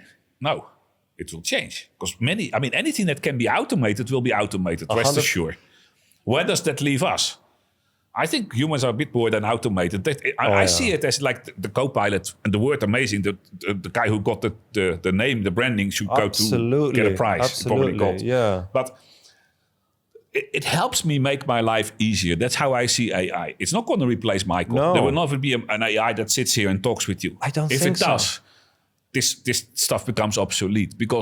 And that's the other thing. If you have Formula One, I mean, I'm going to Baku this weekend with my daughter tomorrow. She's a Formula One fan. Anyway, if you look at Formula One, the cars are standardized.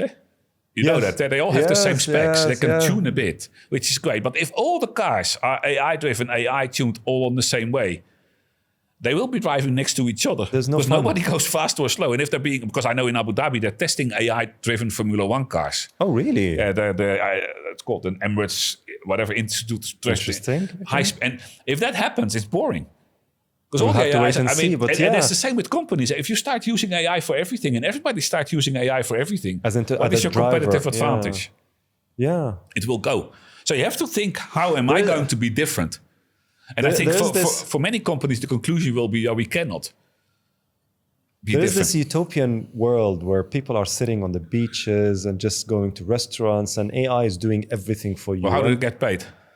That's the thing. You don't need to get paid because everything is being done for you. You're not paying anyone, right? Things are being done and everything happens. And that's just a utopian world. It would be an amazing world. I could go windsurfing every day. I'll tell you what, that's true. But I talk about myself, and I'm sure you and I are the same way. It'll be so boring. It will be boring. I mean, the thing that excites us is challenge, it's problem. So, I mean, the way people ask me, what do you do? What do you do? I was like, listen, I don't want to bore you with the details. I do 3 things.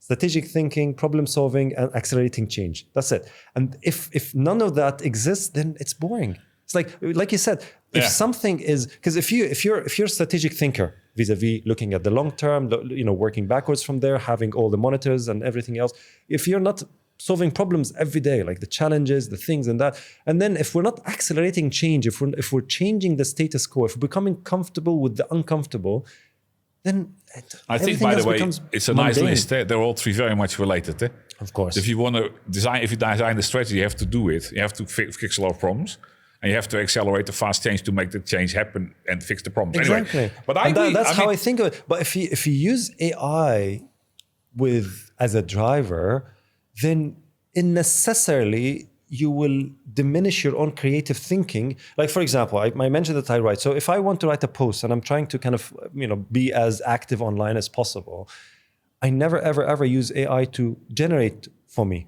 So I write it all. And then I say, okay, this is my audience. This is my platform. This is what I want to mean. This is everything. And this is what I write. Critique it from your perspective. And it's like, okay,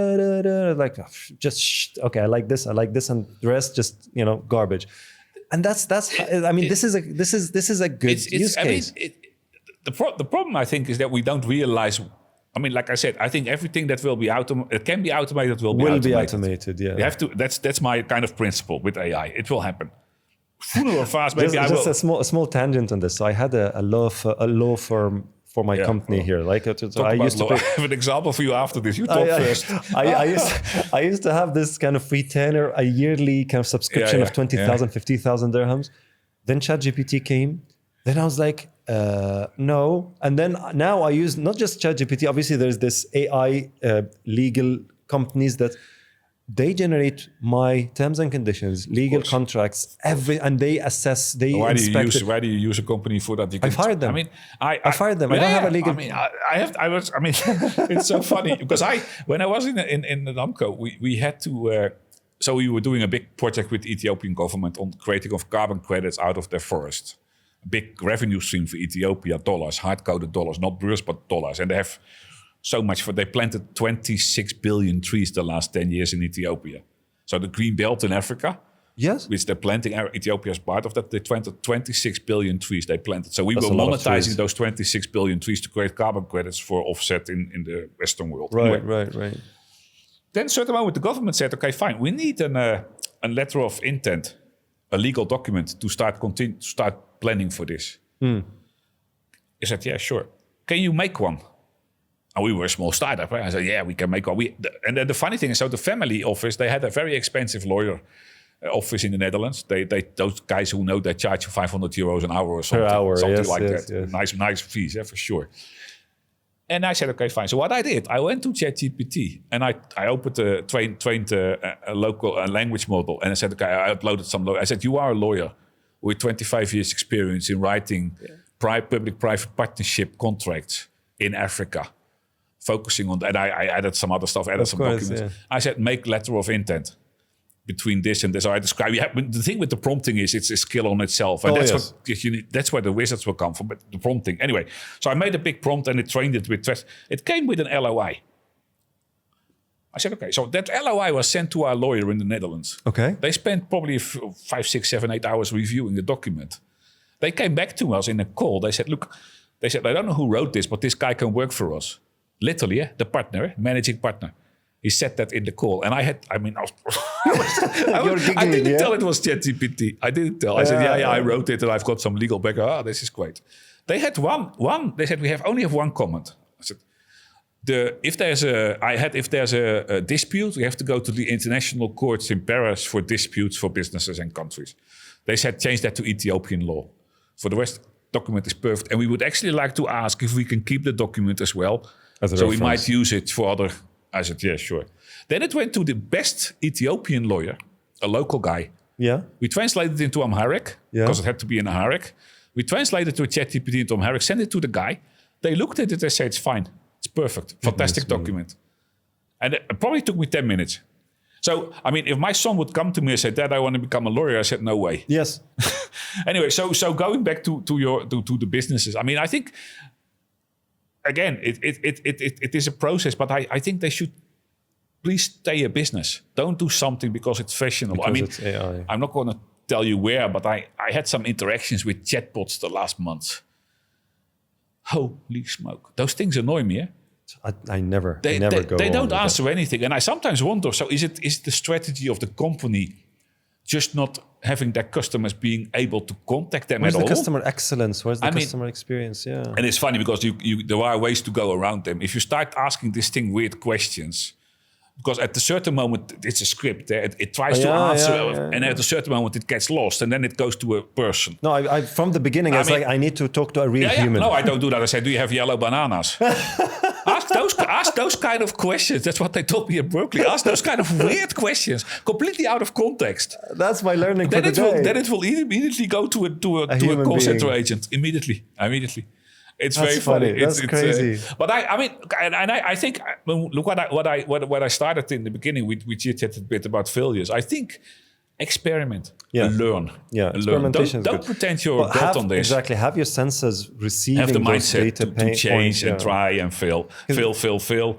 Yeah. Good. Fail fast, fail quick, fail cheap. And be open about it. And then take those learnings and apply it. But it's easier said than done in a podcast for 2 minutes. I mean, a real company doing that stuff, I haven't seen many of them. I remember What's stopping businesses to do that? I mean, yes, it's funny. I agree when I with came you. to MIA, Middle East and Africa, Microsoft, I was the chief operating officer, big job, blah, blah, blah. I mean, 2 things. I mean, first thing, and it's a cultural thing, I guess, but yeah, I'm Dutch, so I'm very direct. We go into a first management team meeting. Corporate vice president of the region, all the leadership team meet, the chief operating officer, new guy. The corporate vice president starts talking, says something. I said, man, that's the most stupid thing I've heard in years. You could hear a needle fall in that room. Everybody probably thought this was my last meeting. The guy looked at me, and everybody was like, oh, he's fired. He's probably fired in his first meeting. And then he started to laugh. He said, hey, finally somebody who gives me feedback. Which was a learning moment for me. And all the other ones as well, probably more for the others than for me, because they were just saying, yes, it's hierarchy. This is the corporate vice president, he knows better. I can tell you, it's very lonely at the top. It is very I've been CEO many times. And anyway, but the other thing is failures. And I came to MIA, and they, part of my job was also the marketing. So I was also CMO, but I liked that less. Anyway, they had this newsletter with the successes of the week. Best practices newsletter. Yeah. And I read it a few times. Somebody goes to the toilet 3 times a day. Is that the best practice? I don't know. But anyway, let's celebrate. I said, let's turn it around. Let's start the newsletter with the disaster of the week. So I implemented the newsletter disaster of the week. And I can encourage companies to do that. I promise you. I think everybody should do that. The first 3 newsletters I had to write myself about my failures. And it's all about, I did something, we failed. Which is fine, as long as we learn. As long as you're able to kind of have the learning. You had to write. So I made a template. What did you do? Why did it go wrong? What did you learn? Very simple. The first 3 were mine, and then people started sending them themselves, which is a big thing in the Middle East. I mean, giving the culture here is kind of, I was wrong, I was wrong. Anyway, but it's still there. People still share the worst practices. And I was actually thinking about last week, I should maybe make a CV. You have CVs of people. And then people write that they've been the 3rd Pope of Rome and all that, all the amazing, all the amazing stuff in their life. You know what I mean? Oh, I'm doing that and doing that. Nobody can check it anyway. Yeah, I know. You can check, but it's hard. I was thinking maybe I should write a CV, which is the opposite. All the disasters I had in every role. I was CEO at Microsoft. I screwed up this, but I learned that. I would hire somebody who come with a CV like that to me, to be honest. Yeah, because the first thing is, forget about the learnings, the honesty and the courage to actually come forward. And this guy thinks differently. Anyway, but I think with AI it's the same. Try and experiment. And fail. I mean, but you need to be clear. I mean, I had this. I'm not going to tell the company because they're not going to love me anymore. But I had this chat and it didn't stop. I wanted to know. For weeks I've been trying to reach them to change something in my subscription. And then every time we got into a stupid chatbot, and this thing kept talking. Are you interested? No, I'm not interested. Is this the answer? No, this is not the answer. And I kind of wonder, why don't they learn? Why don't they provide feedback? And you started it. I mean, in my view, AI is there to complement people. Yes. So it is great to answer because, at the same time, those chatbots, if you look at... I forgot the name of the company. There was a company who implemented chatbots and the customer satisfaction went up. Oh, really? Very fast because people were helped fast. It was more on the technical side. So I think you need to find a balance there. Right? But if you have a customer like you or me asking a question, get a wrong answer. Is this help? No. Ask another question. Wrong answer, no. Then it should be going to immediately. You can have your process in a way that you train your AI. Exactly. No, that's very fascinating. So let me touch on this. So innovation in the GCC, in the Middle East. When I talk about innovation, just to be very clear, because people's like, oh no, we're innovative, we're here, we're that. I know, we're really good, and that's real. I'm not trying to be funny. No. The lifestyle, the governments, the services, the infrastructure. For God's sakes, we just talked about banking and how it just facilitates things. The other day, I was in a car accident, very minor, but then someone bumped me from the back. I went down, literally 5 minutes, Dubai police app, tick, tick, fine, okay, happy, thank you very much, have a nice life. And we left 5 minutes, not more, right? Which works if you, because my wife had the same. She she scratched the door of the car in the garage. And I went to the police app, which I love. Of course, yeah. But you cannot do a one-car accident in the police app, which is funny. We have to go to the police station. I'll do it. I asked the police station, why can't you? Yeah, well, because people will start frauding. I said, yeah, okay. So they have, exactly. So the point is, there are things that are working, things that are not. And obviously, we're not in their position to see, but they're experimenting. And that's the thing. And that's what I love about this part of the world is that governments are far and ahead from everybody else. Now, the flip side of the story is I went to the insurance and I went to the garage, to the agency. And I had to sit take a literally press, take a paper, sit down. 2 months ago, the car is still not repaired. I go next and Tuesday. I'm like, at what universe are these? Still, not even put my number and get the notifications on my phone. No. I have to get a number, sit down, wait for the agent, and then go there and explain, and then get approvals. And why can't I do it? So the point that I'm trying to make is there's a discrepancy between. So when I talk about innovation, I talk about the exportation of ideas, technologies, and concepts from this part of the world to the world. Now, government-wise, we're there, trust, services, and I'm not talking about that. I'm talking, for example, about AI. So, for example, as an example, right? So, why can't we have large language models? Why can't we have the chat GPTs? I know Microsoft invested in G42 and that's for the Arabic one. But but why can't we have startups and corporates and let's say innovation in general being exported from here? You touched on culture, and we'll talk about culture in a moment. But in your opinion, I'd like to see what you think about this. So look, I agree with you because it's very funny when you sent me the pre-brief. There was this kind of the GCC is lacking. I was kind of GCC lacking. How does that work? So I did some research. It's actually on paper, it's true. I'm not sure. I think you have to give a few benefits. The doubt is not a doubt, but they started probably later. Because 75, 50 years ago, there was nothing here. Sure. If you look what we have now, it's kind of magic. Sure. So much respect for all the people who came up with all this stuff.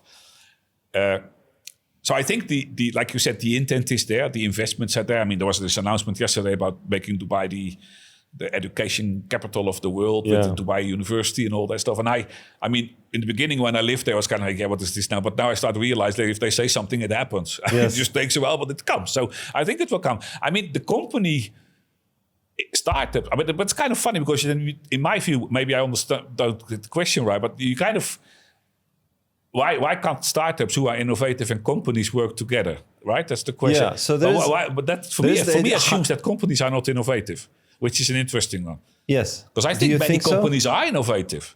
How? In the things they do. Yeah. So let's say family businesses, conglomerate. I'm not talking about governments again. I'm talking about, so let's say you don't expect, let's say the Kuwaiti government or the Saudi government to do the next WhatsApp. For example, they're not supposed to do this. No. They're supposed to facilitate, they're supposed to give infrastructure, roads, transport, healthcare. And for that, they are innovative. And by the way, we are exporting government practices to the world. We have the Mohammed bin Rashid School of Government and other schools of governments. So that's fine. We are exporting from that. And so for that, we acknowledge and we know, and it's a reality.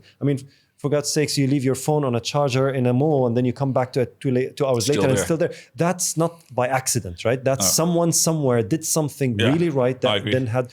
So that's one thing. By the way, the reason why it's silent, and that's what because when I was in my corporate Microsoft AWS jobs, many governments always ask me when they knew I was from the UAE. So what is so different in the UAE? Why does everything work here? Why is it going so well? I said, for me, it's very simple. The country is being run as if it is a company. Yes, and Sheikh Mohammed, with KPI Dubai scorecards, all the stuff, the stars on the ministries. I love that.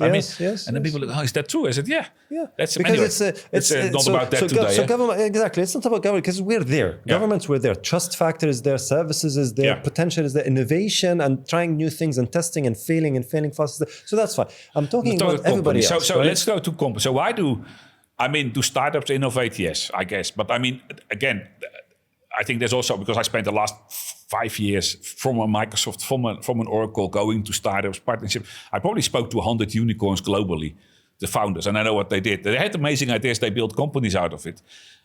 But there's only 100 or 200 or 300. And there's probably 900,000 startups, of which 99% fail. Yes. And so, startups, innovative, but it's always easier. And that gets me to the point, I think. It's always easier to start with nothing and be innovative than being an Emirates and being innovative, because you're a big company and they have an existing customer base, an existing market. They have to be more careful. They're competing with other big. If we decide to do a startup today making, I don't know what, yellow microphones that are AI driven, do podcasts automatically, we're probably going to be the number one in the world. So the market there's nobody competing with us at that moment. So I think, but I do think innovation in big companies is happening, probably less visible, but it's going much slower.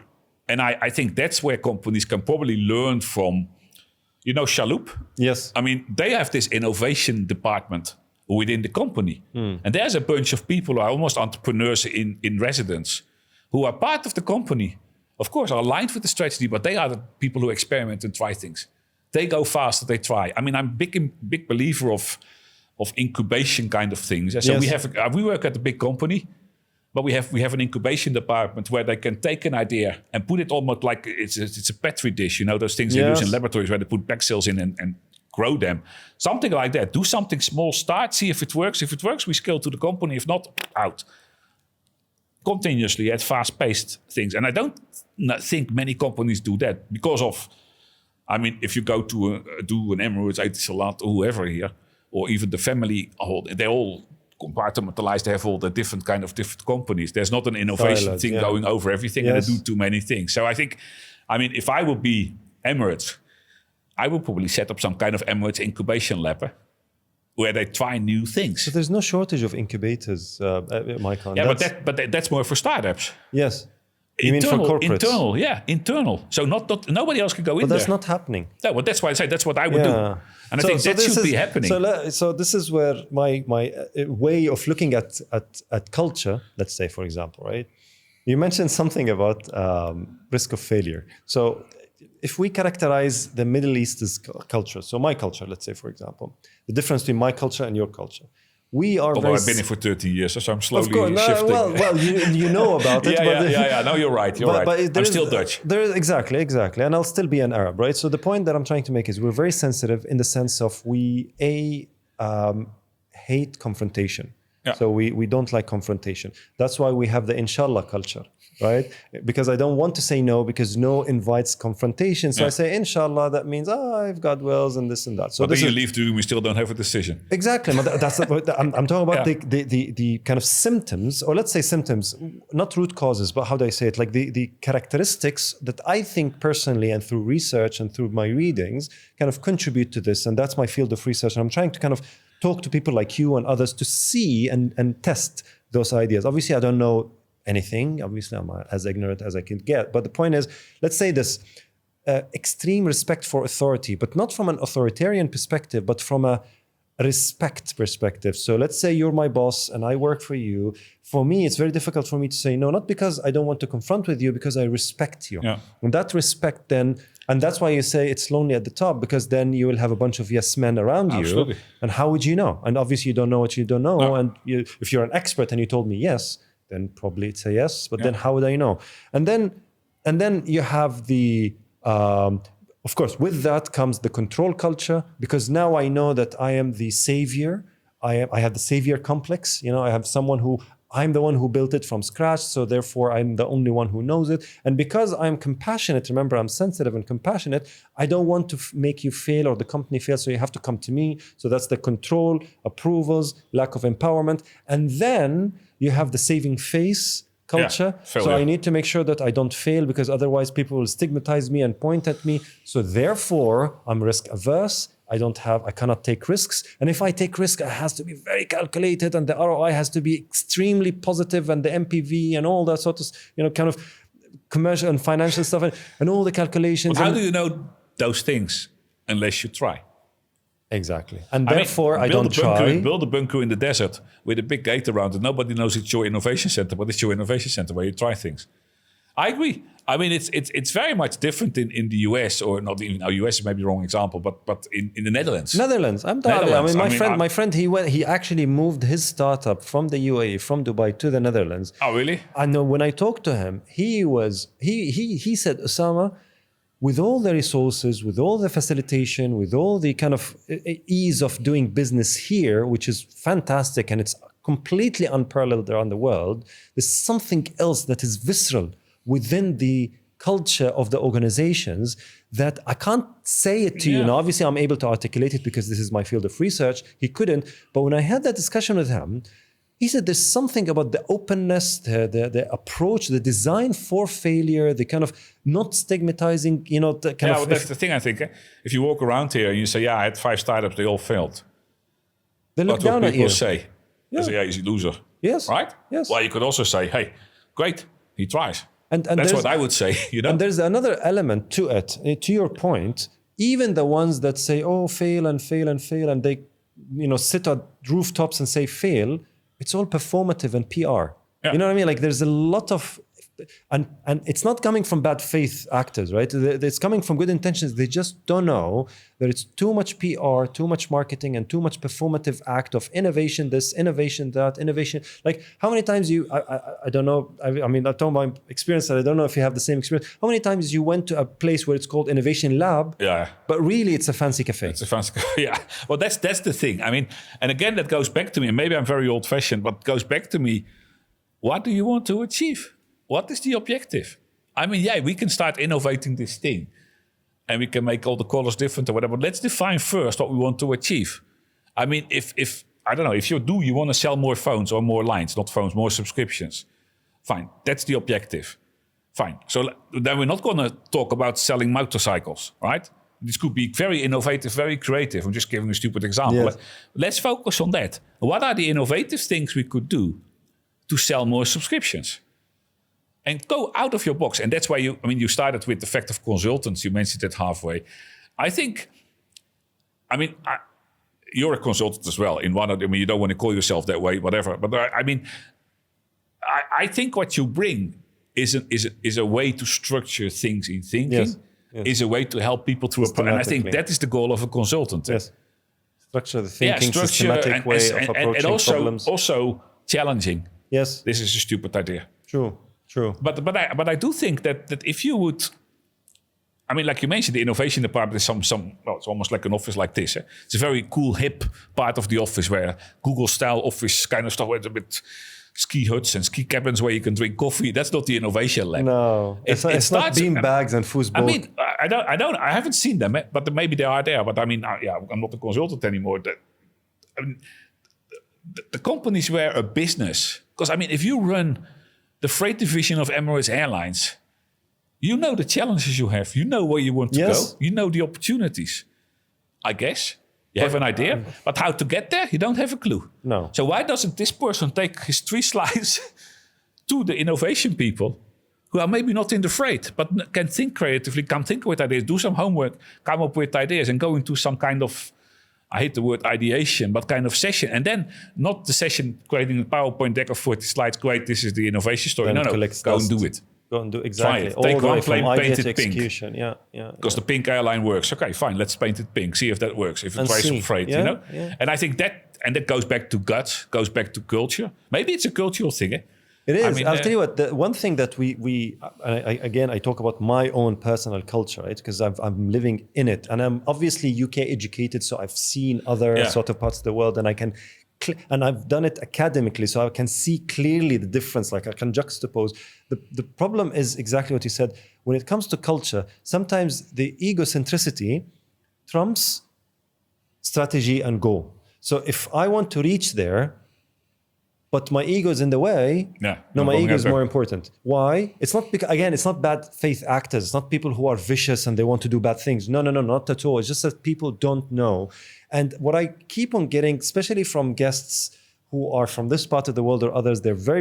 That's why I was very excited and to talk to you, because when I get people from this part of the world, they're very politically careful, and I always say it's not about highlighting issues for the sake of fun or curiosity, useless.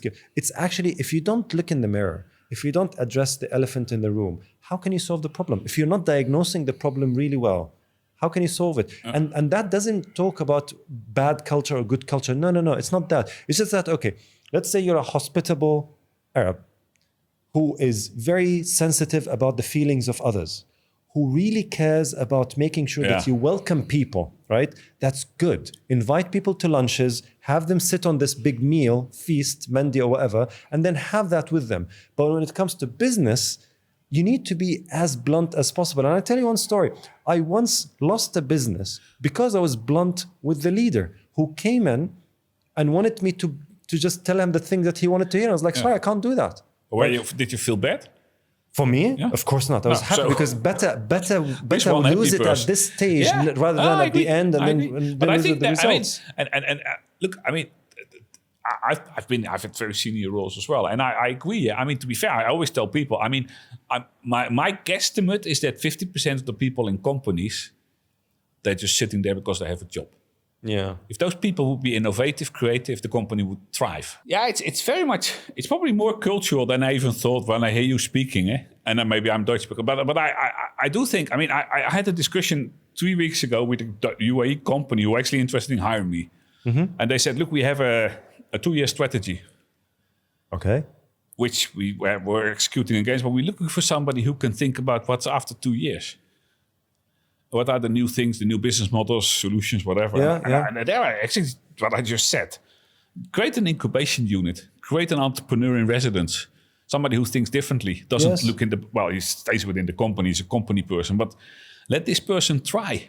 Research, try. Business driven. Because again, in my view, it starts with the objectives of a business. If you're in the airline business and you go to the chief of Emirates and say, yeah, we want to start boats. They will look at you like, yeah, that's not their core business, right? There's an amazing reason to do it. Yeah, it's not the focus. So you have to have focus. Yeah. Although, so you innovate, you get all the ideas, you get all the craziness of this innovation, incubation, and the idea generation.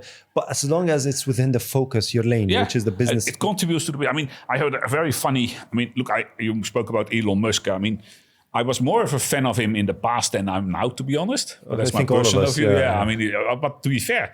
The guy's brilliant. Eh? Oh yeah, 100%. I'm reading his autobiography at the moment, which is an interesting book. But I one of the guys in the Berkeley course said, one of the teachers, the professor said that he suspects that Elon Musk bought Twitter to train his AI models. I heard that the only reason was he bought Twitter. He doesn't care about the advertising. He doesn't care about the platform. It's an amazing platform. There's lots of evidence to support that. Yeah. And he has been using it. The EU forbid it last month that he cannot use the data to train. But and it's an interesting one because the AI models are running out of training data slowly, which is interesting because they it was sorry. Now my phone goes off anyway. That's okay.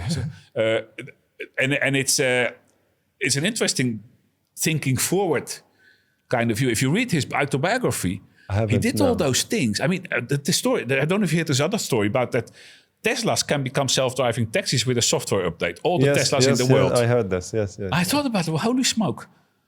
He already injected that in our lives. Think about that up front where you start. So he started with making electric cars where everybody said you're crazy with the goal to make self-driving taxis. And I kind of think, holy smoke.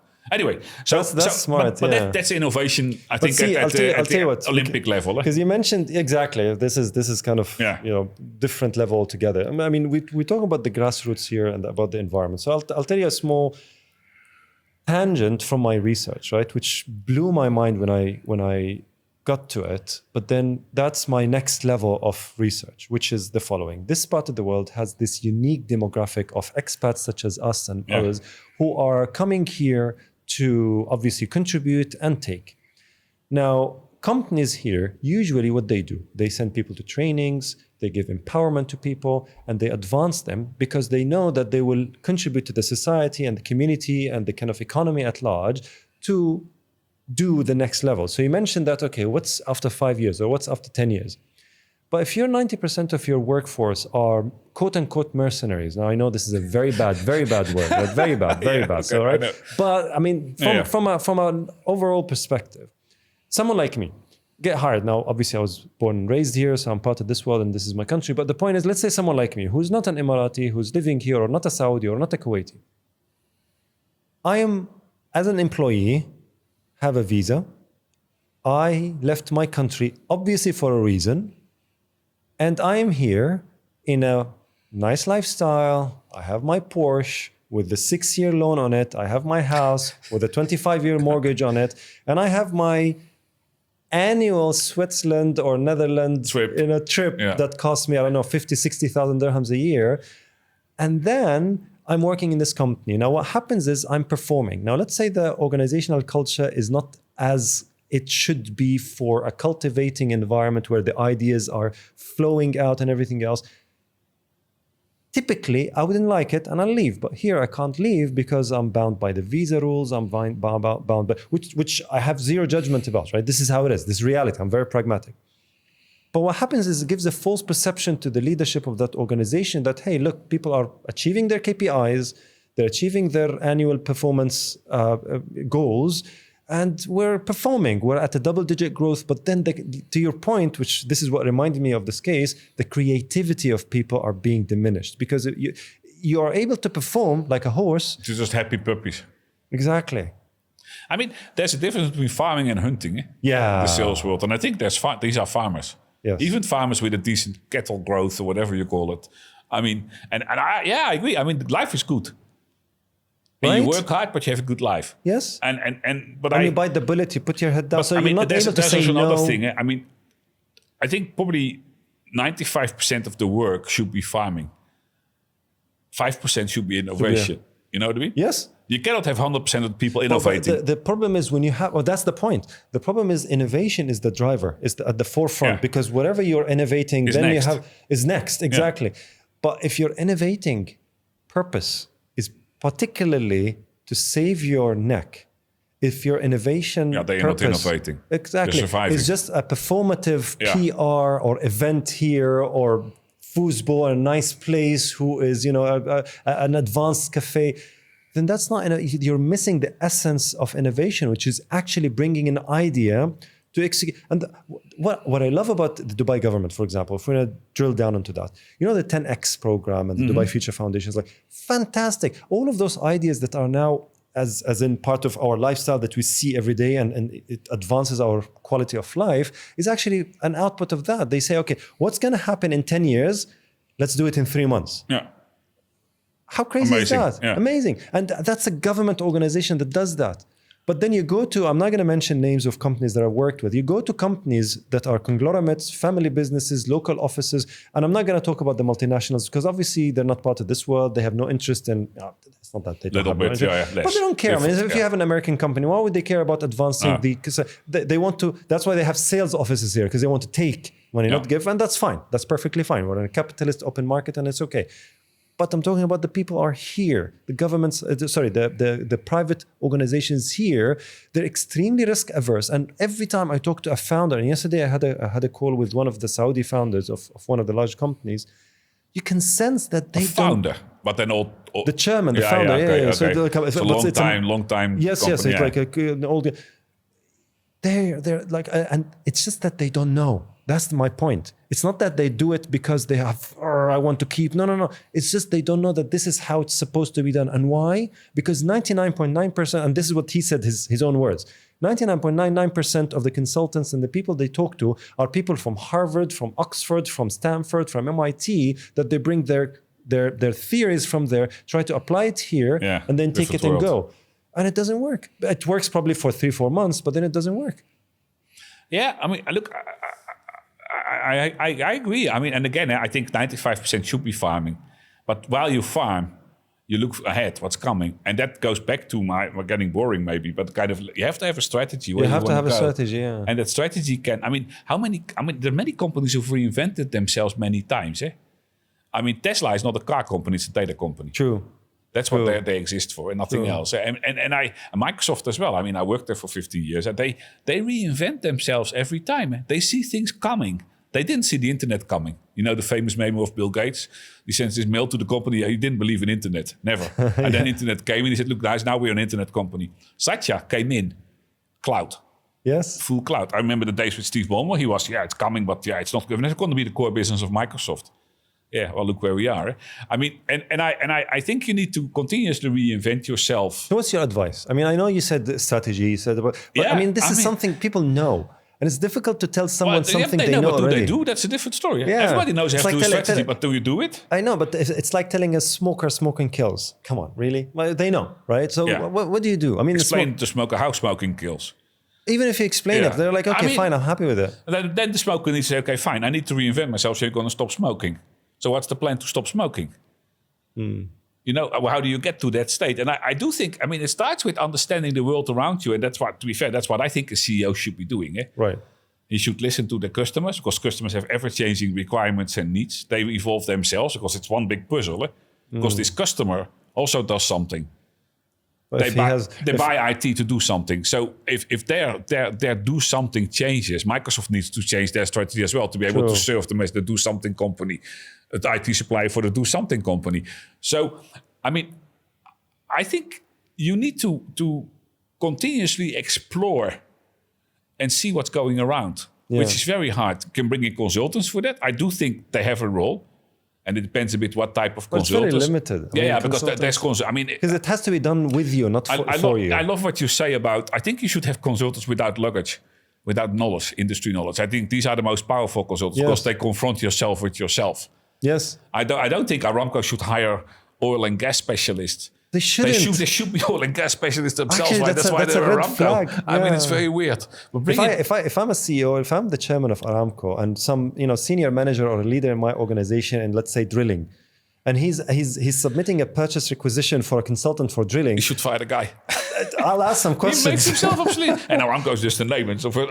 But so I mean, what's the advice? I mean, I'm not the wise guy, but I always, in everything I did, I looked at, okay, what is happening? Trying to look ahead, which is very hard to predict the future. Yeah. But you can see things happening. And if you think there's 5 things happening, 5 things potentially could happen, well, do something in all 5. Yes. And try. And maybe only one of the 5 will happen, but at least you have something ready. And it will pay for the other 4 that didn't work. It will pay for the other 4, And even the 4 that failed, the learnings from them pay for that. Absolutely. It's like training forever. Absolutely. So it's all about thinking ahead, making mistakes, learning, trying, but doing. I think doing, I'm very much of a do guy. I roll up my sleeves and I go and do stuff. Not too much talk. I mean, I like to make PowerPoints, but at a certain moment, okay, for now it's over, let's do. Show, and don't tell, right? And again, I spoke, but that's probably, I don't know every company in the UAE, but I know because a friend of mine, he kind of runs that part in Shaloub. They have this innovation lab. They were doing things with Bitcoin, with ETFs, whatever, all that stuff, and NFTs, all that stuff. Really? Bringing out their own shoes and that kind of stuff. They innovate. And some of the things don't happen. I mean, some of the things are just big failures. I don't think those shoes, I find them super ugly. I don't think they will work, but okay, NFTs failed. But I remember having a discussion with him about how we could incorporate NFTs. When somebody buys a Chanel bag, we have a very big value. You get an NFT of the bag as well. So that's kind of the proof that you have the bag, you can resell it. Yes, there's a blockchain. And all that kind of stuff, but it didn't go. Fine, great. Fine, at least we know. At least they know, they tried, they explored. Yes. You wouldn't say, oh, why didn't I invest in NVIDIA? Yeah, right? But look, these are things that could have happened. I made a joke about Bitcoin. I mean, I'm very much of a fan of blockchain and all that stuff. I'm not really a big fan of Bitcoin and all those cryptocurrencies, but okay, that's because I'm Dutch, I guess. We Dutch have a kind of stone in our stomach and we want to buy property. Because that's stable. So I'm very old-fashioned in that perspective. I can see that.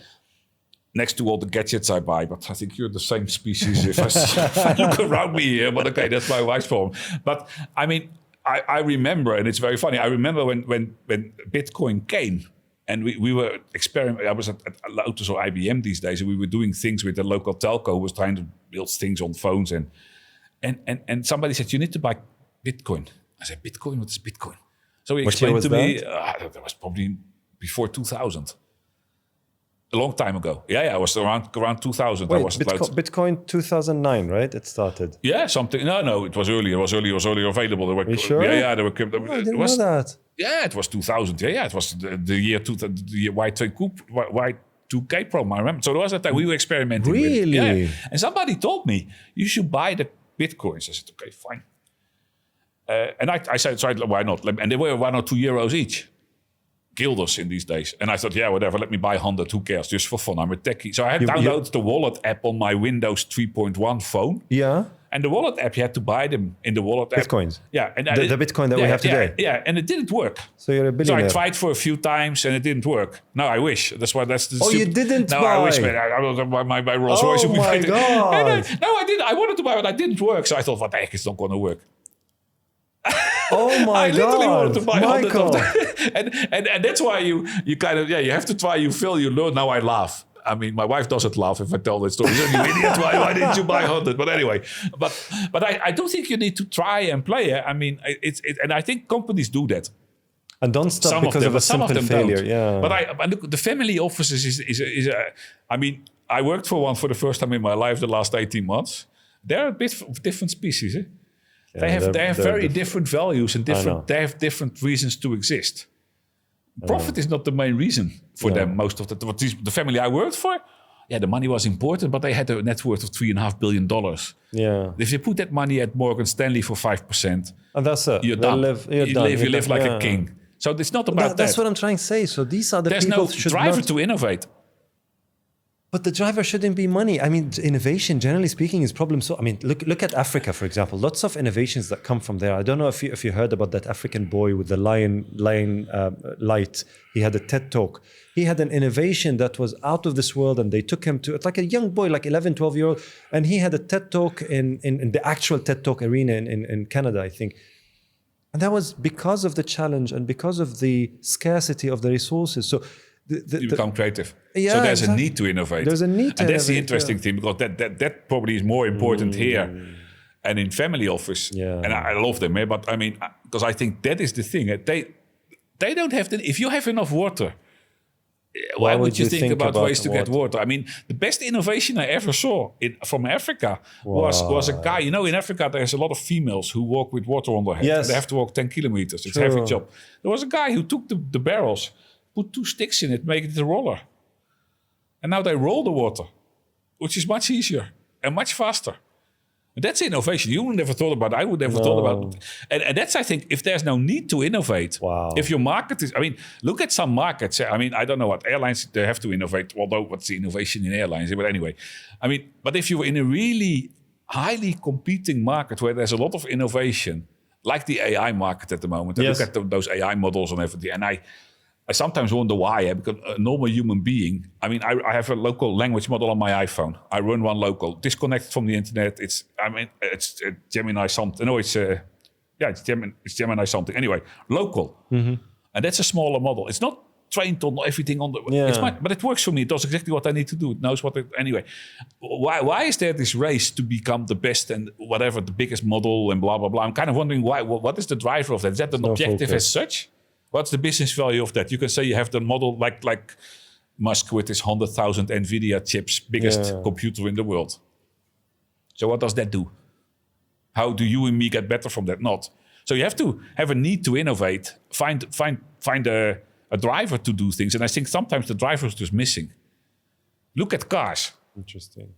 I mean, is an electric car an innovation? I'm not sure. Not for me. I don't know. I mean, I had a BMW 5 Series in the Netherlands during summer. I rented one. It was an electric 5 Series. I got it. I thought, what is different? It's the same car, just with electric engine. Is that innovation? I don't know. For BMW, it's probably innovation. I mean, I'm not missing it, if that's what you're asking. They're very proud of it that they made it, but I'm kind of like, is this what the world's been waiting for? And that's when I was preparing for this chat. Well, I didn't prepare much. It was yesterday afternoon, a little bit reading. I was thinking. After realizing that it was today. So anyway, but I mean, I started thinking. So what? Because I think people always talk about innovation. They immediately think about Elon Musk and all the big things. But I think there's so much innovation happening around us every day, which you don't hear or see about, and you just take for granted. And I don't have an example now, but I mean, I don't know. There's many different things where I think nobody made a lot of fuss about getting email on your phone, right? We just take it for granted. It was on the PC phone or something. I don't know. I mean, you know what I'm trying to say? And I also think that if you are, I don't know what, the Altair, you sell cars. What is the innovation you can drive? What you can bring in? I think you can do a lot. You see, when I mention innovation and focus on innovation, my main purpose is the process itself, the environment, the soil that then is ready for what's next. Because let's say you build startups and you know how startups work, and I'm being stung by this every day because I'm new in this entrepreneurship game.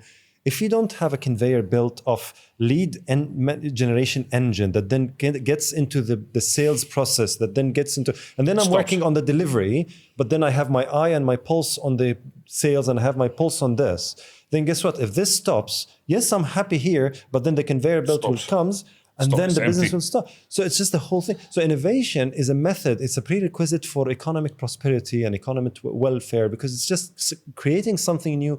And obviously, it's infinite. There's no way exactly that it's cyclical. It just keeps on coming and coming. I mean, but the process of it is what I'm talking about, not the actual unicorns and the idea. No, I agree. But I mean, it's knowing what's happening the day after tomorrow, and that's the interesting one. But I agree on that, because that's what I mean. I told those students last week I had a kind of web fireside chat, they called it, a bit like this, but on Teams, just at home behind my desk in the evening with students in the US, in Washington, from a startup in Abu Dhabi. They asked me, they have their student development team there, whatever. So I had 20 students there, and they asked me about my life and my career and all that stuff. And there we got into the discussion that they said, yeah, what would you advise us? Do a startup or go work? I said, go work. Yeah. And they said, wow, you're fast. I said, yeah, no discussion. I said, why? Get your thick skin. I mean, I've seen startups, where, in my view, what I've seen, and I've worked with hundreds of them, they all get into trouble with what you just said.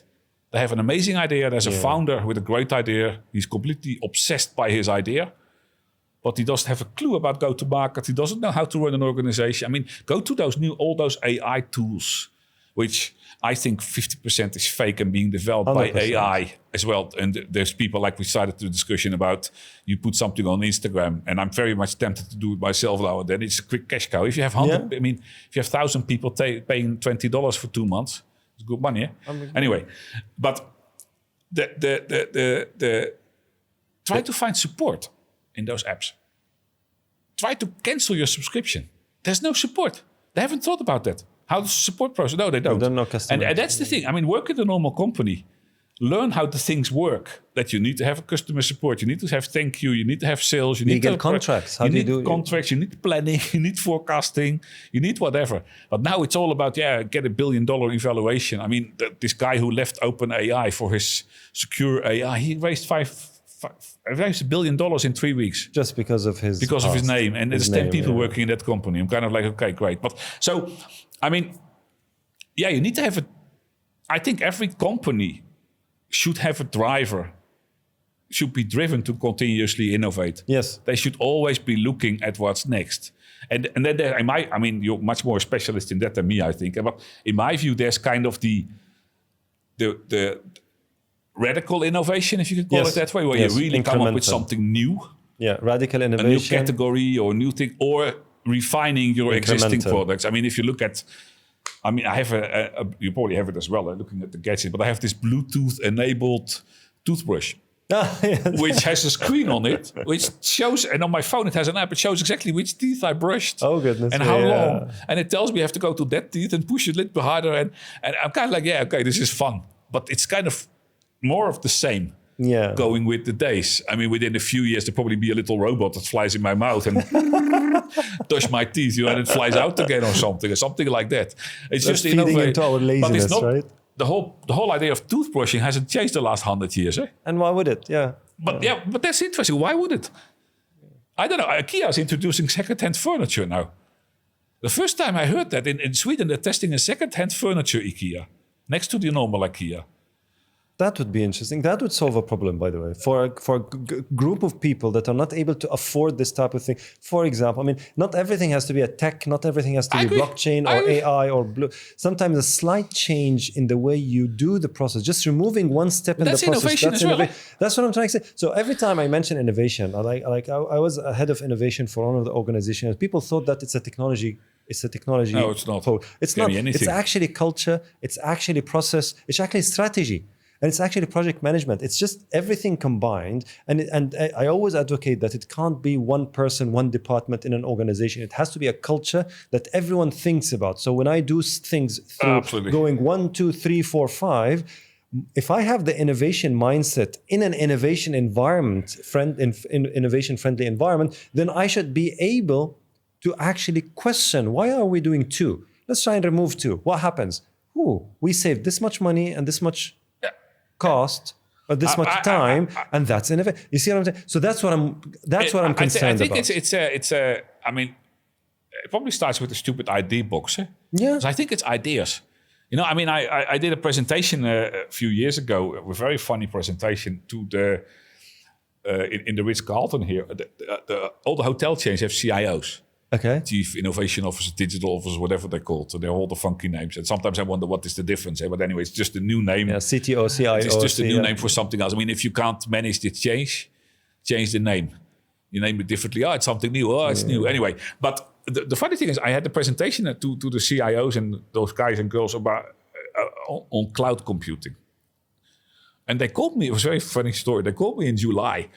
before I went on holidays. And they said, yeah, we have this keynote in September. We want you to become the keynote speaker. All the CIOs of the Hilton, the Radisson, all the big chains are there. And you have to come and talk about cloud computing. I said, yeah, sure. And they said, okay. I said, yeah, sure. What's the title? I was kidding my kids from school. I said, yeah, I call it Clouds Over Hospitality. Whatever. I mean, I'll figure out something. I can do anything with that title. Yeah. So then I get back from holidays in September. And then suddenly at the day, I totally forgot. Suddenly at the day, because I never confirmed or anything. And then a lady calls me. Yeah, we're expecting your slides. I said, my slides? Yeah, it's for the next generation IT hotel conference next week, Wednesday. I said, crap, I totally forgot. Yeah, so I said, I'll give you slides tomorrow. So I said, cancelled my agenda today. I said, let me make some slides. And I was thinking, what am I going to write about? And I was getting worried. What do I know about hospitality? And then I kind of thought, but wait a minute. I spent 150 nights a year in hotels. So I know a lot about hospitality, actually. You actually are the best person. Yeah. I'm a customer. Yes. So what I did, let me change the conversation. I said, I started the day in the life of Michael traveling. So Michael travels to a hotel. Michael comes, hello, can you please fill in this form? Well, you have all my data because my assistant made the reservation. Why do I have to go to you in the first place? You know who I am. You know my credit card. Why can't I just walk to my room with a digital key? Why can't I just go into my room? Why is my minibar filled with drinks I don't like? You know what I like because you have the records of what I drank the last times. Wow. When is the last time you used a television in a hotel room? Sure, I mean, 10 years ago. Why is there not a TV or a computer screen like that with a monitor you can connect your PC to and work? And why can't you continue your movie in another hotel? It's the same chain. What the hell? And cloud can do it. Of course. And then they were standing afterwards, a standing ovation for the presentation. Eh? And actually, the Kempinski hotels offered me a job as CIO, literally on the spot. Very funny. I said no because I was in Microsoft. But what I wanted to say here is going to your topic about innovation. I think it's the stupid little ideas that make the big difference. Eh? And you would never know and what any works. idiot can come up with my ideas. And anybody in a hotel chain can come up with that. I mean, my wife always laughs, but I'm always, I sleep, so I'm a frequent sleeper, whatever you call it in all those chains. But I mean, when I go to Hyatt, there's a letter from the general manager in my room always, and a box of chocolates or a bottle of wine or something. Welcome back again, Mr. Kogeler. Nice to. And you can say, how hard is it to do that? Eh? Yeah. It's probably automated. How hard, but it makes me feel so special, so amazing about that hotel group that next time I will go there. That's innovation. And I think that's innovation. Because it affected your life, right? Why don't I... The first car I bought when I came to Dubai is an Audi. Why do I drive GMC now? Because I think Audi screwed up customer management. And they didn't, eh? But they didn't create they sold me the car. I left the garage, and that's where it stopped. Which I think is so stupid. If you build a relationship with me over time, I will keep buying Audis the rest of my life. Exactly. But they don't. And that's the innovation all those local companies can do. That's what I'm trying to say. There's like infinite number of innovative ideas and innovations. And that's what I try to make sure. That's why you need to have an incubation lab and an idea lab in a company. Not to create the next app or the next blockchain or next AI. When preparing yesterday, and sorry to interrupt you, but I mean, I thought, okay, so what is innovation actually? Which is actually funny. I was sitting behind my desk yesterday afternoon. What is innovation? I looked it up, the definition in the Webster dictionary. What is innovation? And it exactly does this. It says it's about the big things, but it's even more about the smaller things. Yes. And I'm a much more believer in the smaller things because smaller things are easier to do, easier to think of, and it compounds, right? Easy to implement it. And if you do 10 easy things, it's probably bigger than one big thing. One big thing, yes. Because the one big thing is the 1 out of 5 success rate things. And by the way, just adding to that, which I 100% wholeheartedly agree with everything you said, you think it's small thing, but then once you apply it might be the next big thing, and you wouldn't know. You know what I mean? Because who says? I mean, it's like writing posts on LinkedIn or on Instagram. Some posts I spend sometimes weeks preparing, and nobody cares. And the other posts, I just think about it in the morning and write it, and it's like it just booms. But it's like who decides what's big and what's, you know what I mean? Like that's the algorithm there. Exactly. Well, yeah, there's the algorithm. There's I think the small things make a difference. I mean, you probably fly Emirates a lot as well. I'm a platinum for years there, and I noticed that they don't say hello to me anymore in the plane. Oh, they don't. Well, if I fly business, it's okay, but when I fly economy, nobody comes. And in the past, they would come. Yeah, they don't come anymore. I remember that. And I told my wife, she said, yeah, who cares? I said, well, I care. It's ego. It's pure ego, but it doesn't do anything. It doesn't change anything. It's not harmful ego. But it's kind of ego, like, I'm a customer. They like me. They come to me. They say, hello, Mr. Kogeler. How are you? The chief steward. How are you? All good? Any complaints? If you need anything, call me. I never called anybody because I'm kind of a stupid people sitting there drinking my Coke or whatever. But I mean, it's just the idea. And that's these are kind of stupid small ideas which change lives of customers. And at the end of the day, I think every company and every government, at the end of the day, they're customers. Yes. That's the people who pay your bill. I always ask people that in the office, so who pays your salary? You know. My customers do. Your customer, exactly. And there are so many. And in the case of governments, it's the taxpayers, it's the people, it's the citizens. Normal places it is. Well, it's starting here. Indirect taxpayer. Yeah, you're right. No. Oh, here in Dubai, fees and when you go, like, of course, when you go and pay a fee for something that is 10 times probably in UK. Yeah. But then you're still happy about it because of the quality of the service, right? No, but look, again, the government, like I said, the government runs the country like it's a company, and you can see it everywhere. And I'm very much a believer is if you have Richard Branson doesn't agree, but I think the customer should come first. He says employees come first because they make the customer happy. It's kind of the same, just from a different angle. Yeah. But I think you need to think about the customer experience. And then you get into stupid stuff like if you want to do customer journey mapping, all that bullshit. But not bullshit, it's very useful. But I wonder how many people do that. I wonder if the local telco I had a discussion with ever wondered my frustration. Yeah. You know? They never thought about it. I had a discussion with Emirates yesterday. So I'm going to do a presentation for a pharmaceutical company in Vienna in November, a keynote for the leadership team about innovation. So I ping you before that to get to look at my story. And I haven't got any slides. So I have to make the slides. Anyway, just fun. So I like to do those things. And so I'm going to Vienna. They pay my ticket. And I told my wife, why don't you come with me we go a few days early? We do a few days of Vienna. Nice. That's nice. Yeah. So we do that. So I booked it. I'm flying. They're paying business for me. I fly economy for her. And then I will upgrade it with my miles. So I go to the Emirates website yesterday. And not to complain to Emirates, but it's just thinking. If somebody from Emirates listen, they shouldn't take me out of the platinum stuff. But I'm happy to have a discussion on there. You go to the website. You can do a purchase and upgrade. You know that feature maybe. Yes. So I do that. I always try. Yeah, it's available. It's good. Click. Go through the process. You want to do 39,000 miles. Yes, no, yes, blah, blah. I do, blah. Sorry, we have an error in processing. I've got that, yeah. I thought, okay, fine, let me try again. Error in processing. So I called the chat. Go in the chat function. I said to the lady, look, they're very helpful. They're always very nice. Yes, their customer experience is they're good, real people. That's one thing. And the moment they changed it with agents, they're done. But anyway... And I said to her, look, I don't understand. She said, no, that's because you logged in with your platinum account. And she's not platinum, she's gold. And then the platinum privileges don't apply to her. I said, look, I get that. But why do you offer that to me then? You know that I'm using a gold ticket to do that. Yeah, that's the policy. I said, but I don't care about the policy. The policy is fine. If that's the policy, it's the policy. I don't care. But why is the system not supporting the policy then? And I said, it's not the first time. It's the 6th or 7th time I have that. And then I kind of think, so nobody sits there apparently. So someone somewhere is thinking not paying through attention. that. Yeah. No, I filed a complaint again for the 6th time. And not a complaint. I don't call it a suggestion. You could do complaints. You could do a suggestion. It's guys, if you want to make people happy, don't promise them something which is not there. That's what it is. Yeah. It's a false promise. I'm disappointed in Emirates then. Yes. You know? Sometimes not knowing about the thing is better than knowing about it and then getting disappointed. If they tell me, no, it's not possible, fine, it's not possible. But it's there. My heart goes, that's cool. She can come with me. And she can fly business anyway. I'll sit in the economy if we can't back it to work again. But before people start saying, but these are kind of stupid little things where you kind of think, oh wow. And the other way, you can go to the extreme. You can say, hey, if I book a ticket for my wife, Emirates knows it's my wife. They know she's gold. I have the miles. Why doesn't it say automatically during ticketing, hey, you can upgrade her as well, by the way? You know? So if there is an innovation process that actually captures those data points and then act on them in the full extent of idea to execution and AI. Testing and prototyping and everything else, in the way that keeps you at the customer at the core of this sort of process, that is innovation. That's what you see. What I'm trying to say. Yeah, that's innovation. So but this that's is innovation. AI can help there.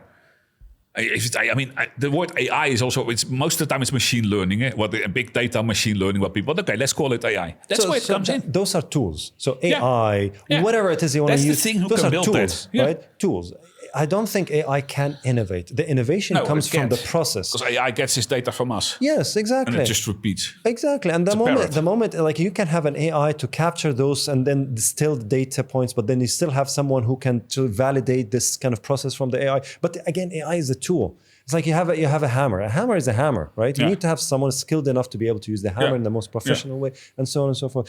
But I think this is what, to some extent, we're still slightly lacking behind, is the understanding, to your point, of what is innovation, why innovation is important, and then how do we conduct innovation in the most efficient and productive way. Yeah. If we're able to kind of understand those per organization, what is innovation? It's not some CIO, it's not technology, it's not blockchain, it's not AI, it's not tools, right? Innovation is something completely different. Why do we need it? To your point, strategy, 5 years, work backward from there, make sure that you're very focused, very clear. And finally, how to get there. So how is the culture, is the environment, is the ideas, it's the prototyping, it's the designing to fail and fail fast, learn from the learning, you learn from the failure, you have this system that captures all of those learnings and then feed it back into the entire system. So it's this positive feedback loop. Fully agree. And then once you have that, and it takes time, like AI, it takes time to learn, it takes time to learn. But that's okay.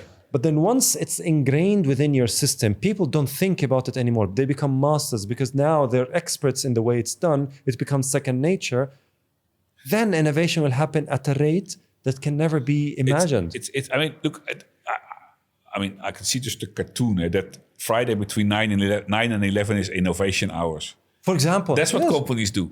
That's what they do. They have an innovation day. And I'm like, okay, the rest of the days is what? Like but then you do the rest mundane? I mean, I always think, what the hell does that work? So Friday is innovation day. I always laugh at these things. Yeah. But like innovation space. If you have to give $1 for companies over here who do that, you're bankrupt. Eh? I know. And that's the innovation for me comes from I try to say that a bit. From the most stupid ideas. Yes. They're often the best ideas. The most simple, stupid ideas are the best. And they come from everybody. The best ideas I have when I cycle. The times I had to stop on my bike when I'm cycling because I'm not going to try to do on my phone. Showering. No, shower, but I cycle a lot. I'm Dutch, so I cycle. I try to cycle all year around to Dubai, which goes okay. And I stop. I type in stuff. Yes. I have an idea. I don't want to forget it, and then it's fine. You're explaining the concept of psychological safety within organizations, and that's a very, very, very sensitive and difficult topic. Because people, how do you know that you have a psychological safe environment or not? How do you know that this person who's sitting in the corner has a brilliant idea, like you said, but he's afraid to voice it out? Yeah, because he's 15 levels below you, and he might be stupid. I mean, that's true. I mean, and I've seen that many times in companies. That's a cultural thing as well, like maybe here as well, that the leader always has to speak first. Has to sit at the top of the table. Which is funny. Yeah, sit in the top of the table. I mean, I would sit everywhere, but not in the top of the table. Yeah. If I was the boss. I mean, and if the boss was in the room, I would sit in the top of the table. Yes. But he could not sit there. And he comes in and, okay. Yeah. And I agree. I mean, and it goes back to culture. Yeah, and it's culture. They start. I mean, if you have a company which is full of, and startups are typically like that, because there's young people with no experience. Fine, that doesn't work either. No experience, but lots of ego. Yeah, right? I mean, and in corporations, it's kind of. I mean, I've seen many brainstorms in my life where I thought, holy smoke! I mean, we're going to do a brainstorm about strategy, and I'm the boss. Let me talk about the strategy. First 29 slides is me, and then, there's 7 minutes left. Do you have any feedback? But that's not the discussion. Do you dare to have any feedback? Yeah, I mean, and I mean, it goes back to what I use a lot but you as well in workshop is kind of yellow pads. They're anonymous. You can write down. You don't have to explain. You don't have to talk about it yourself. You can put, and that works pretty well. People are weird in that perspective. Yeah.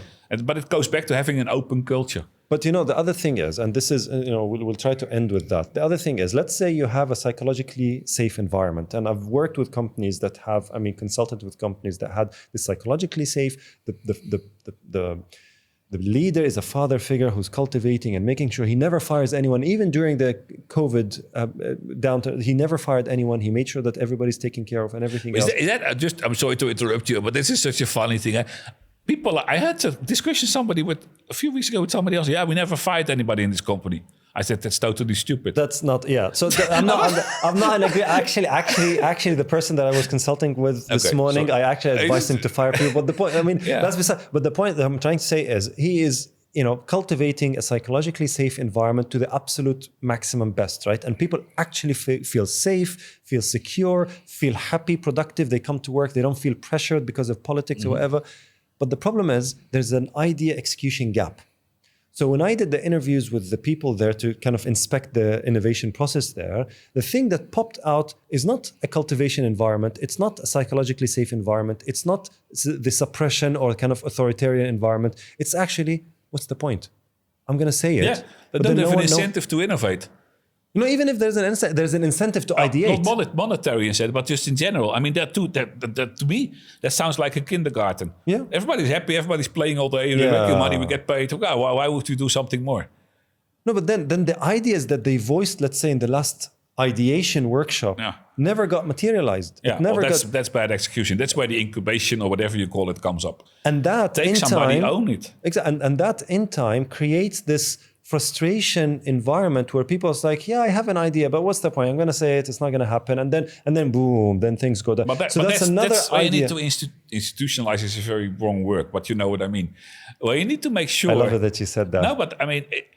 You know why? Because I had a paper published called "Innovation Cannot Be Institutionalized." Yeah, it cannot. I mean, what I was trying to say is that you have to have a system, a unit, a department, a system, a flow where it's being taken seriously. And I mean, I don't know how you picked, if you have 100 ideas, how you pick the top 10, not the management of the company. Yes. Let the whole company vote. In Microsoft Belgium, we did that. We had the voting. We had 100 ideas or 150 ideas, and we voted for the top 10. Everybody had this five votes. So they have the you buy-in. have votes. Yeah, you have buy-in of everybody because that's important as well. Buy-in, of course, but from the management and the people below. But I mean, and then the next thing is the execution of it. I mean, I've seen many times where it becomes a stretch assignment. You are the COO, but you're also responsible for innovation. Yeah. Yeah. If I have to choose between being COO, where I get paid for, and innovation, where it's a hobby. Yeah, the hobby goes out first. And I don't want to have too many people bugging around my hobby. I want to do it because then I've done it and I've done my structure assignment. Pick in the box. Get one or two people in a company who drive it, who do nothing else than almost like a cow grazing around in the office all day long, talking to people, understanding, taking ideas, and then pick the lady from the reception, the guy in finance and the COO, make it a virtual team. Let them work on the idea.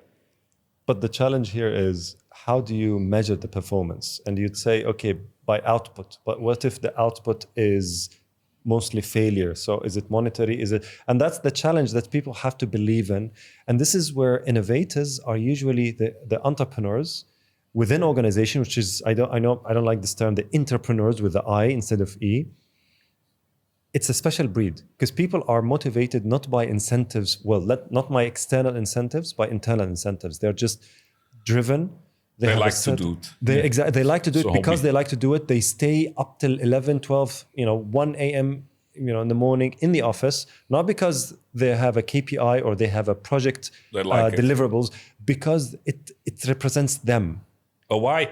I mean, I agree, fully agree. These are the best people. But why doesn't a normal company with 25,000 people have those people? They should have. They should have, but why don't they have them? Because they're not able to spot them. So why are they not able to spot them? Because they don't have the sensors to spot them, because they're so... Why don't they have the sensors? Yeah, so I mean... Exactly, because you don't know what you don't know, Ask right? 3 times why you have the real root cause of something. The 5 why. So the thing... 5, yeah. That's McKinsey was 3, but 5 is a different consulting company. Japanese one.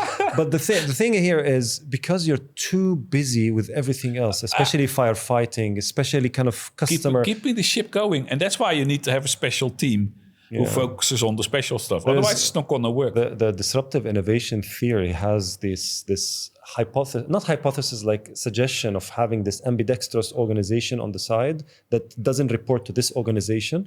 And then those people are entrepreneurs that are doing everything on their own outside of the mothership, and then testing things, and then they have to feed back. And then you do it for some time, and then if it's all failure, then it's like, you're betting on things, and it's a betting game, and that's fine. It's a gamble, but then it's a systematic, measured gamble that you have your hand on the pulse. And if you're giving them, let's say, $1 million, then you're happy for this $1 million to be burned, right? But for the sole purpose of, you have to give me one or two things: either a result, an ROI, or a properly written, trainable learning.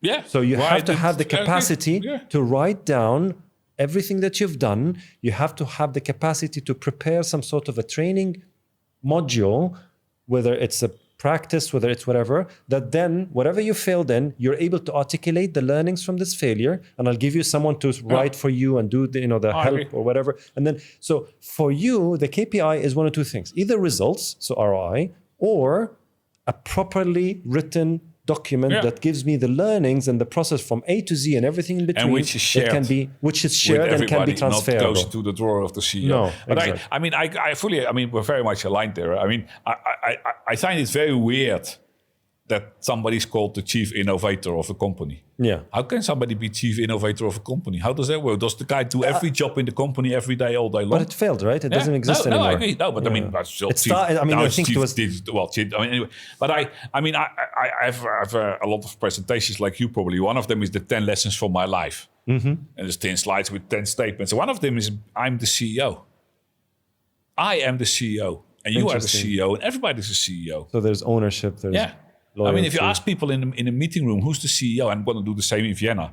Who's the CEO of Eli Lilly? It's Eli Lilly, the company. Yeah.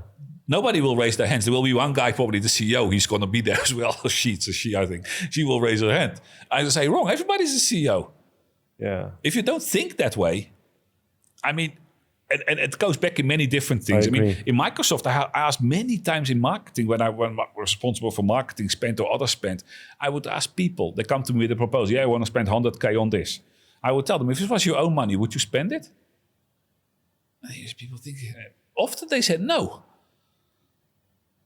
I said, okay, so why do you spend it for Microsoft then? Or for AWS or whoever? And they went back and they said, yeah, you're right. You're completely right. And they're so stuck in their process of doing something, following a certain way, they're not innovating anymore. That's the beauty of the consulting approach, is asking powerful questions that makes them think. Like the scratch of the crap. Yes. I never thought of this before. And that's what I mean, but again, who's a consultant? Everybody should be a consultant. Well, I'll tell you what, everybody should be everybody. But again, that's why you have different personalities. You have different specialities. That's what you have. So I'm a generalist per se with a specialist in one area. Probably you're the same, because the more you go up in your career, the more you have to be, you know about things. I mean, I know about marketing, I know about sales, I know about operations, finance, legal, all that sort of stuff. But then I'm an expert in one thing, and that's how it's supposed to be. Now, if we have lots of those together, then collectively we'll row in the same direction in a speed that is unprecedented before, right? But it takes that, and I love how you always kind of lead into the crux of it. And this is, I think, the closing remark from my end is leadership. Yeah. Right? It's leadership and culture are two faces of the same coin. And you need to have that leadership and culture to be. So this is my model, right? You have first culture, and then culture is being cultivated by leadership. And then with leadership, you have technology, and you have strategy, and those then breed innovation, which is the output. Now, if you have that model understood at a mindset level, at a sense of being level, rather than doing, because it's a little bit philosophical, at an organization level. So you know that the culture is the soil of your organization, and you know eat for breakfast. Exactly, it's the cliche, right? Yeah. I mean, it's true. I'll tell you, the amount of times that I've heard leaders and CEOs of organizations that say it but don't actually do it, it's just crazy. But right? why is that? Because their CEO, their boss, hits them with a stick every week if they don't make the numbers. Yes. I mean, you're fully right with your model. I fully agree. I mean, but there's the day. Then my answer will be, then there's the day-to-day reality. And I think there's two things there. There's kind of the factors, internal, external, which you not completely control. But there's also, and then we're getting very philosophical. We need to get a philosophist next time, is human beings. Yes. We are kind of habit creatures. We fall into habits. I mean, I once read an article, and it's a very famous guy who was, maybe you have the book somewhere, but he's a guy who was he had an accident. He couldn't walk anymore. He was kind of paralyzed. Mm-hmm. He managed to walk. He became a Navy SEAL. Then he became a PhD in some funky studies. And now he's an astronaut. Sounds very familiar. I have to. I'll say to you the name. My wife has a book of him, and this guy says that to keep me sharp, I change. I mean, it's not possible. But that's a dramatic change. In a company, I think every 3 years, everybody should just shift the department. Because again, another cliche: change is the only constant, right? So if you don't change, you will be changed. Yeah. Another cliche. So but how many times? I mean, I know people in Microsoft who've been there when I was CMO. They were product managers. They're still product managers. That's another You cannot problem. tell me that those people are innovative. I mean, I love them, they're friends of me, but I don't believe they're innovative. And they just do more of the same. You can't. Why not move the marketing people to become sales and become the salespeople into marketing? You learn the pace. Yeah. Anyway, that's very philosophical and utopia that the company moves around. But I do think, there's probably companies playing with that. Moving people around. There's practices of job rotations and everything, but I think you touched on something very, very, very profound and powerful, which is reality. Right? Yeah. I mean, at the end of the day, you have to bring money, you have to pay the bills, and if you don't have the courage, if you don't have the financial independence as an organization and as individuals, if you don't have the mental clarity because you're not so ingrained in the business and in the fighting and in the thing, you're actually up there and people are kind of able to conduct their work with proper autonomy, proper decision-making ability, proper collaborative effort and partnership. And you're there and it's like, okay, now I need to prepare that because then I'll shift them all there. And then now I need to prepare that. If you're in there, if you're in the weeds, if you're between the trees, you will never see the forest, right? So and this is my philosophy at AxiMind. It's like, okay, that's why I only address leaders and CEOs and I only work with founders and leaders. It's because if you're inside there, there's no point in talking to anyone else. No. First, get out of the business. Don't work in the business, work on the business. So get out. And to do that, you have to empower people. You have to have the processes, the procedures, the SOPs, the project management, the employee satisfaction, all of that stuff. First, fix that. Don't think about innovation. For God's sakes, don't think about growth. Just make sure that you fix that first. Then what will happen is you'll be autonomous. The team will be autonomous and you'll be free. All of a sudden, you have 10 hours per week of you doing nothing because now they're doing things without knocking on your door every now and then. And then what you do, you just shift. You look there, prepare that environment, prepare that city. Yeah. And then have some people go there to prototype and test and then shift everyone there. And that's it. And it starts with leadership and culture. But then if you don't have that mental clarity and mental competency, and I say it competency because it is a learnable skill that if you don't know about it, how would you learn it? But once you do all of that, then your company will be innovative. No. But you talk about innovation while you're firefighting and you're scrambling for... You can't. It doesn't work. Now you have to have a special team or the current team change them. I mean, and then I stopped talking because the interesting thing I always do if I really manage a team who has a kind of year planning or whatever, especially in Microsoft or AWS, they have those yearly cycles in corporations and has it as well. Everybody has the yearly planning cycle and they plan for the next year. Yes. People always, my experience is that people would go, okay, we have a new plan fiscal year coming, okay, this is what we're going to do. I said, ho. Why don't we look back to the plan from last year? Go through that plan and evaluate what we executed, what did we plan, what did we actually execute, and what actually resulted in something, and what was the result.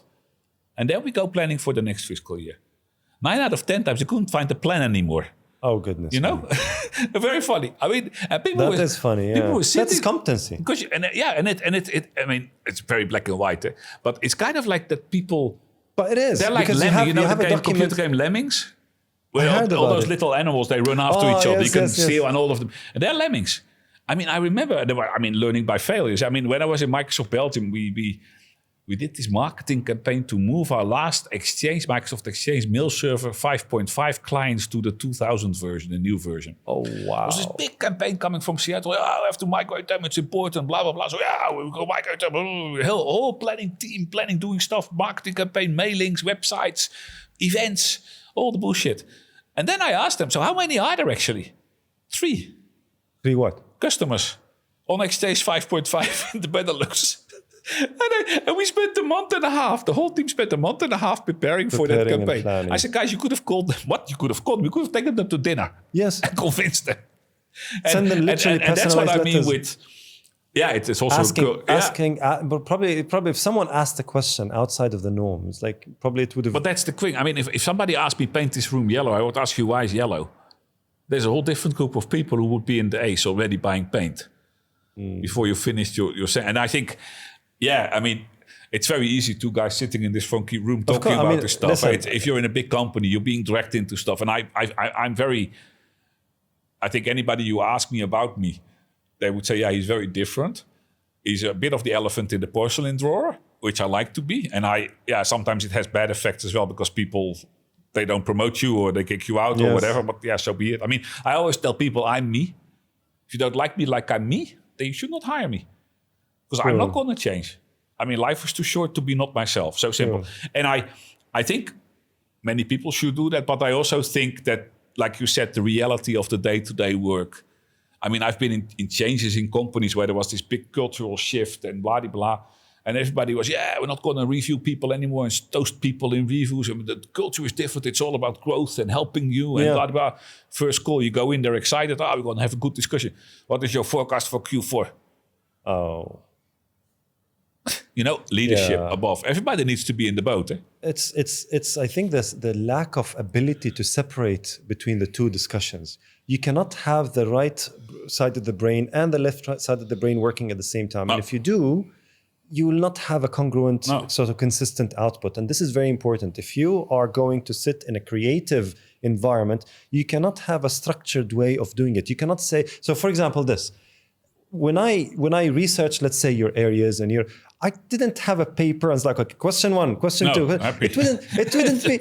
It's not a discussion. It's a stupid discussion. It wouldn't be interesting. You could have sent it to me. I could have recorded it. You could record it and then send it to me. I'll edit it and that's it. Or even send it to an AI and then. But the discussion when it's organic. Now, if I want to deliver a project for a client, and this project has to have a timeline, it has to have deliverables, it has to have a milestone, it has to have measures, it has to have, I need to make sure that has to be structured because otherwise I'm playing with people's time and money and resources and everything else. So it has to have some sort of a boundaries or railway that is then measurable by everybody else. So the point is, this cannot be structured and contained. That should be. So everything has its own way. Now, when I mix both together, then obviously I shouldn't, I don't know. Then I'm not competent in what I do. The question is, you could ask yourself, if somebody asks you for a proposal like that, you can also say, no, that's not how I work.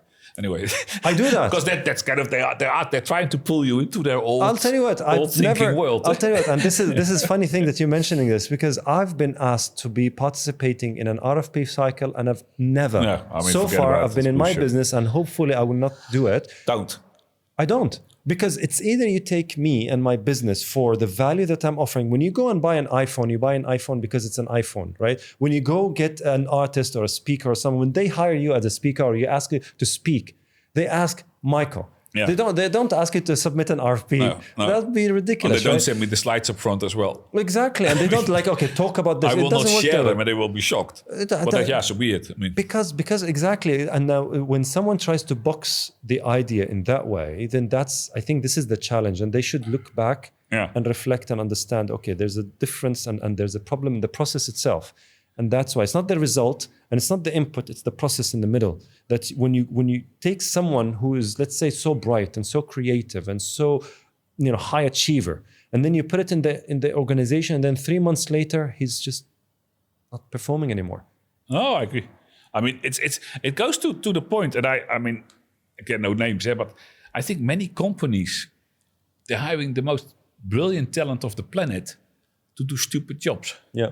Because the jobs are structured, frameworked, planned, processed. Very strict. I mean, you don't hire a PhD, and nothing against McDonald's or to bake hamburgers, unless the guy or girl is able to change the ingredients. For example. And change the format, or change that. That's what they would love to do, but they don't allow that. So they shouldn't go there. I mean, and it's a very interesting discussion because I fully agree with you on the thinking. I mean, the problem I think is that there's always people and I mean, you know them as well. There's always people in companies, even with a good idea. Let's assume you have everything fixed and everything like your dream organization. Well, it works. There's always going to be this guy. This is not going to work. Oh yeah. It's not going to work. How do you handle them? If this guy's 4 levels above you, nothing. You're going to sit there get out. No. My advice to leave. people, leave. Because there's nothing you can do. People don't leave companies that easy anymore. I mean, in this part of the world, right? Yeah. In this part, and that goes back to my story. On this, you see how everything ties back together. Yeah. Let's say if you go back to the Netherlands or to the UK or to let's say Silicon Valley, the leader cannot afford to have that mindset and that attitude, because guess what? Good people will leave. Yeah. And then he will be stung by it. So he's like, oh, I better be careful because I've been stung by this guy. But here, good people do not leave. What will they do? They decide to stay and become dead wood. And then you'll be delusional enough as a leader thinking that, I am the boss of the world. That's a big problem for the country. Of course. And when you, exactly, for the country, and that's what I'm trying to say, for the nation. And what happens is people still measure success by, let's say, employee retention and churn. But why? Wait, you have all of those golden handcuffs that people put on themselves. By the way, the country did not do it. The company did not do it. I got got hired for a company for, I don't know, like 100,000 dirhams a month, which is a ridiculous amount of money. Yeah. But the next day, what I do, I go buy a flat, I go buy a car, I go buy this, and then 50, 60, and then I put my... Then you need the money. And then I put my kid in King's College or whatever, and I pay him 150,000 dirhams, and I have this and that, and all of a sudden, I'm paid check to paycheck at 100,000 dirhams per month. And by the way, I'm not making this up. I'm not making this up. I'm coaching people but the point that I'm trying to make is, this is what you get here. And that's very smart, very brilliant, very creative individual all of a sudden becomes dead wood. Yeah. And then you don't know why. No, right. And they're still performing. By the way. They're still smart, but they're not as creative. Yeah. Now in the Netherlands, you would walk away. Simple. You would say, look, this is not my plan. To be fair, maybe I'm different than probably different, but I'm still would do that. I'm also believing in myself enough that I will find another job at a place where I do belong then. So let's end with this. What's next for you? I don't know. It's very interesting. I'm actually, really? Yeah, I don't have a clue. And that's interesting because I mean, like I said, I was hired at the Damco for 12 months, which became 18 months kind of assignment, interim CEO role to build the company from scratch, which was fun and I enjoyed it. And yeah, you're based here or? I'm here. Yeah, I'm here. Yeah, I'm golden visa actually, so I'm kind of stay for a while. I don't know. I'm having some discussions with some headhunters and some companies. You're not thinking of starting something but else? It's not like, I had a call yesterday with the headhunter in Asia, actually. I said, you should come to China or to Japan. I said, yeah, I'm open to that as well. I'm easy. But of course, with the family in Turkey as well. But they said, what do you want to do? I said, well, I'd rather turn it around. I know what I don't want to do. And it leaves the world open to me. So I don't want to become, a hardcore consultant again. I've been there, done that, like the McKinseys of this world. Yeah. That's nice, but I learned my lesson there. Well, I learned a lot there and good stuff. Or become a CMO. And why? Because I don't think CMOs is really, that's probably one of the jobs that will be automated very fast. Anyway, but for the rest, I'm open. If you call me to run a beach bar tomorrow, I would definitely have a chat, I'm very open. So I'm kind of looking around. I don't know. I'll see. I'm not in a rush. Well, I'll find something. It's interesting. I know where I'm going to be. Maybe in a month time. I don't know. I like everything. I like to do new things. That's one thing I like to do. I've done that a few times in my life. That I took my luggage for my career experience and went into a whole new industry. I went into climate tech in my last job. Yes. I didn't know much about climate, and I was I did 4 presentations at COP. And people are listening to me like, there was some climate tech specialist. Anyway, I'm fast learner. And then once I worked for a company, I was the chief operating officer who were in the lotteries and sports betting technology systems. And they were huge. They're the number 3 player in the world, 52 countries and all that stuff. And I didn't know anything about lotteries or sports betting. I do know now, and I don't do lotteries anymore because I know you cannot make money with that. But anyway, so I don't know. We'll see where I end up.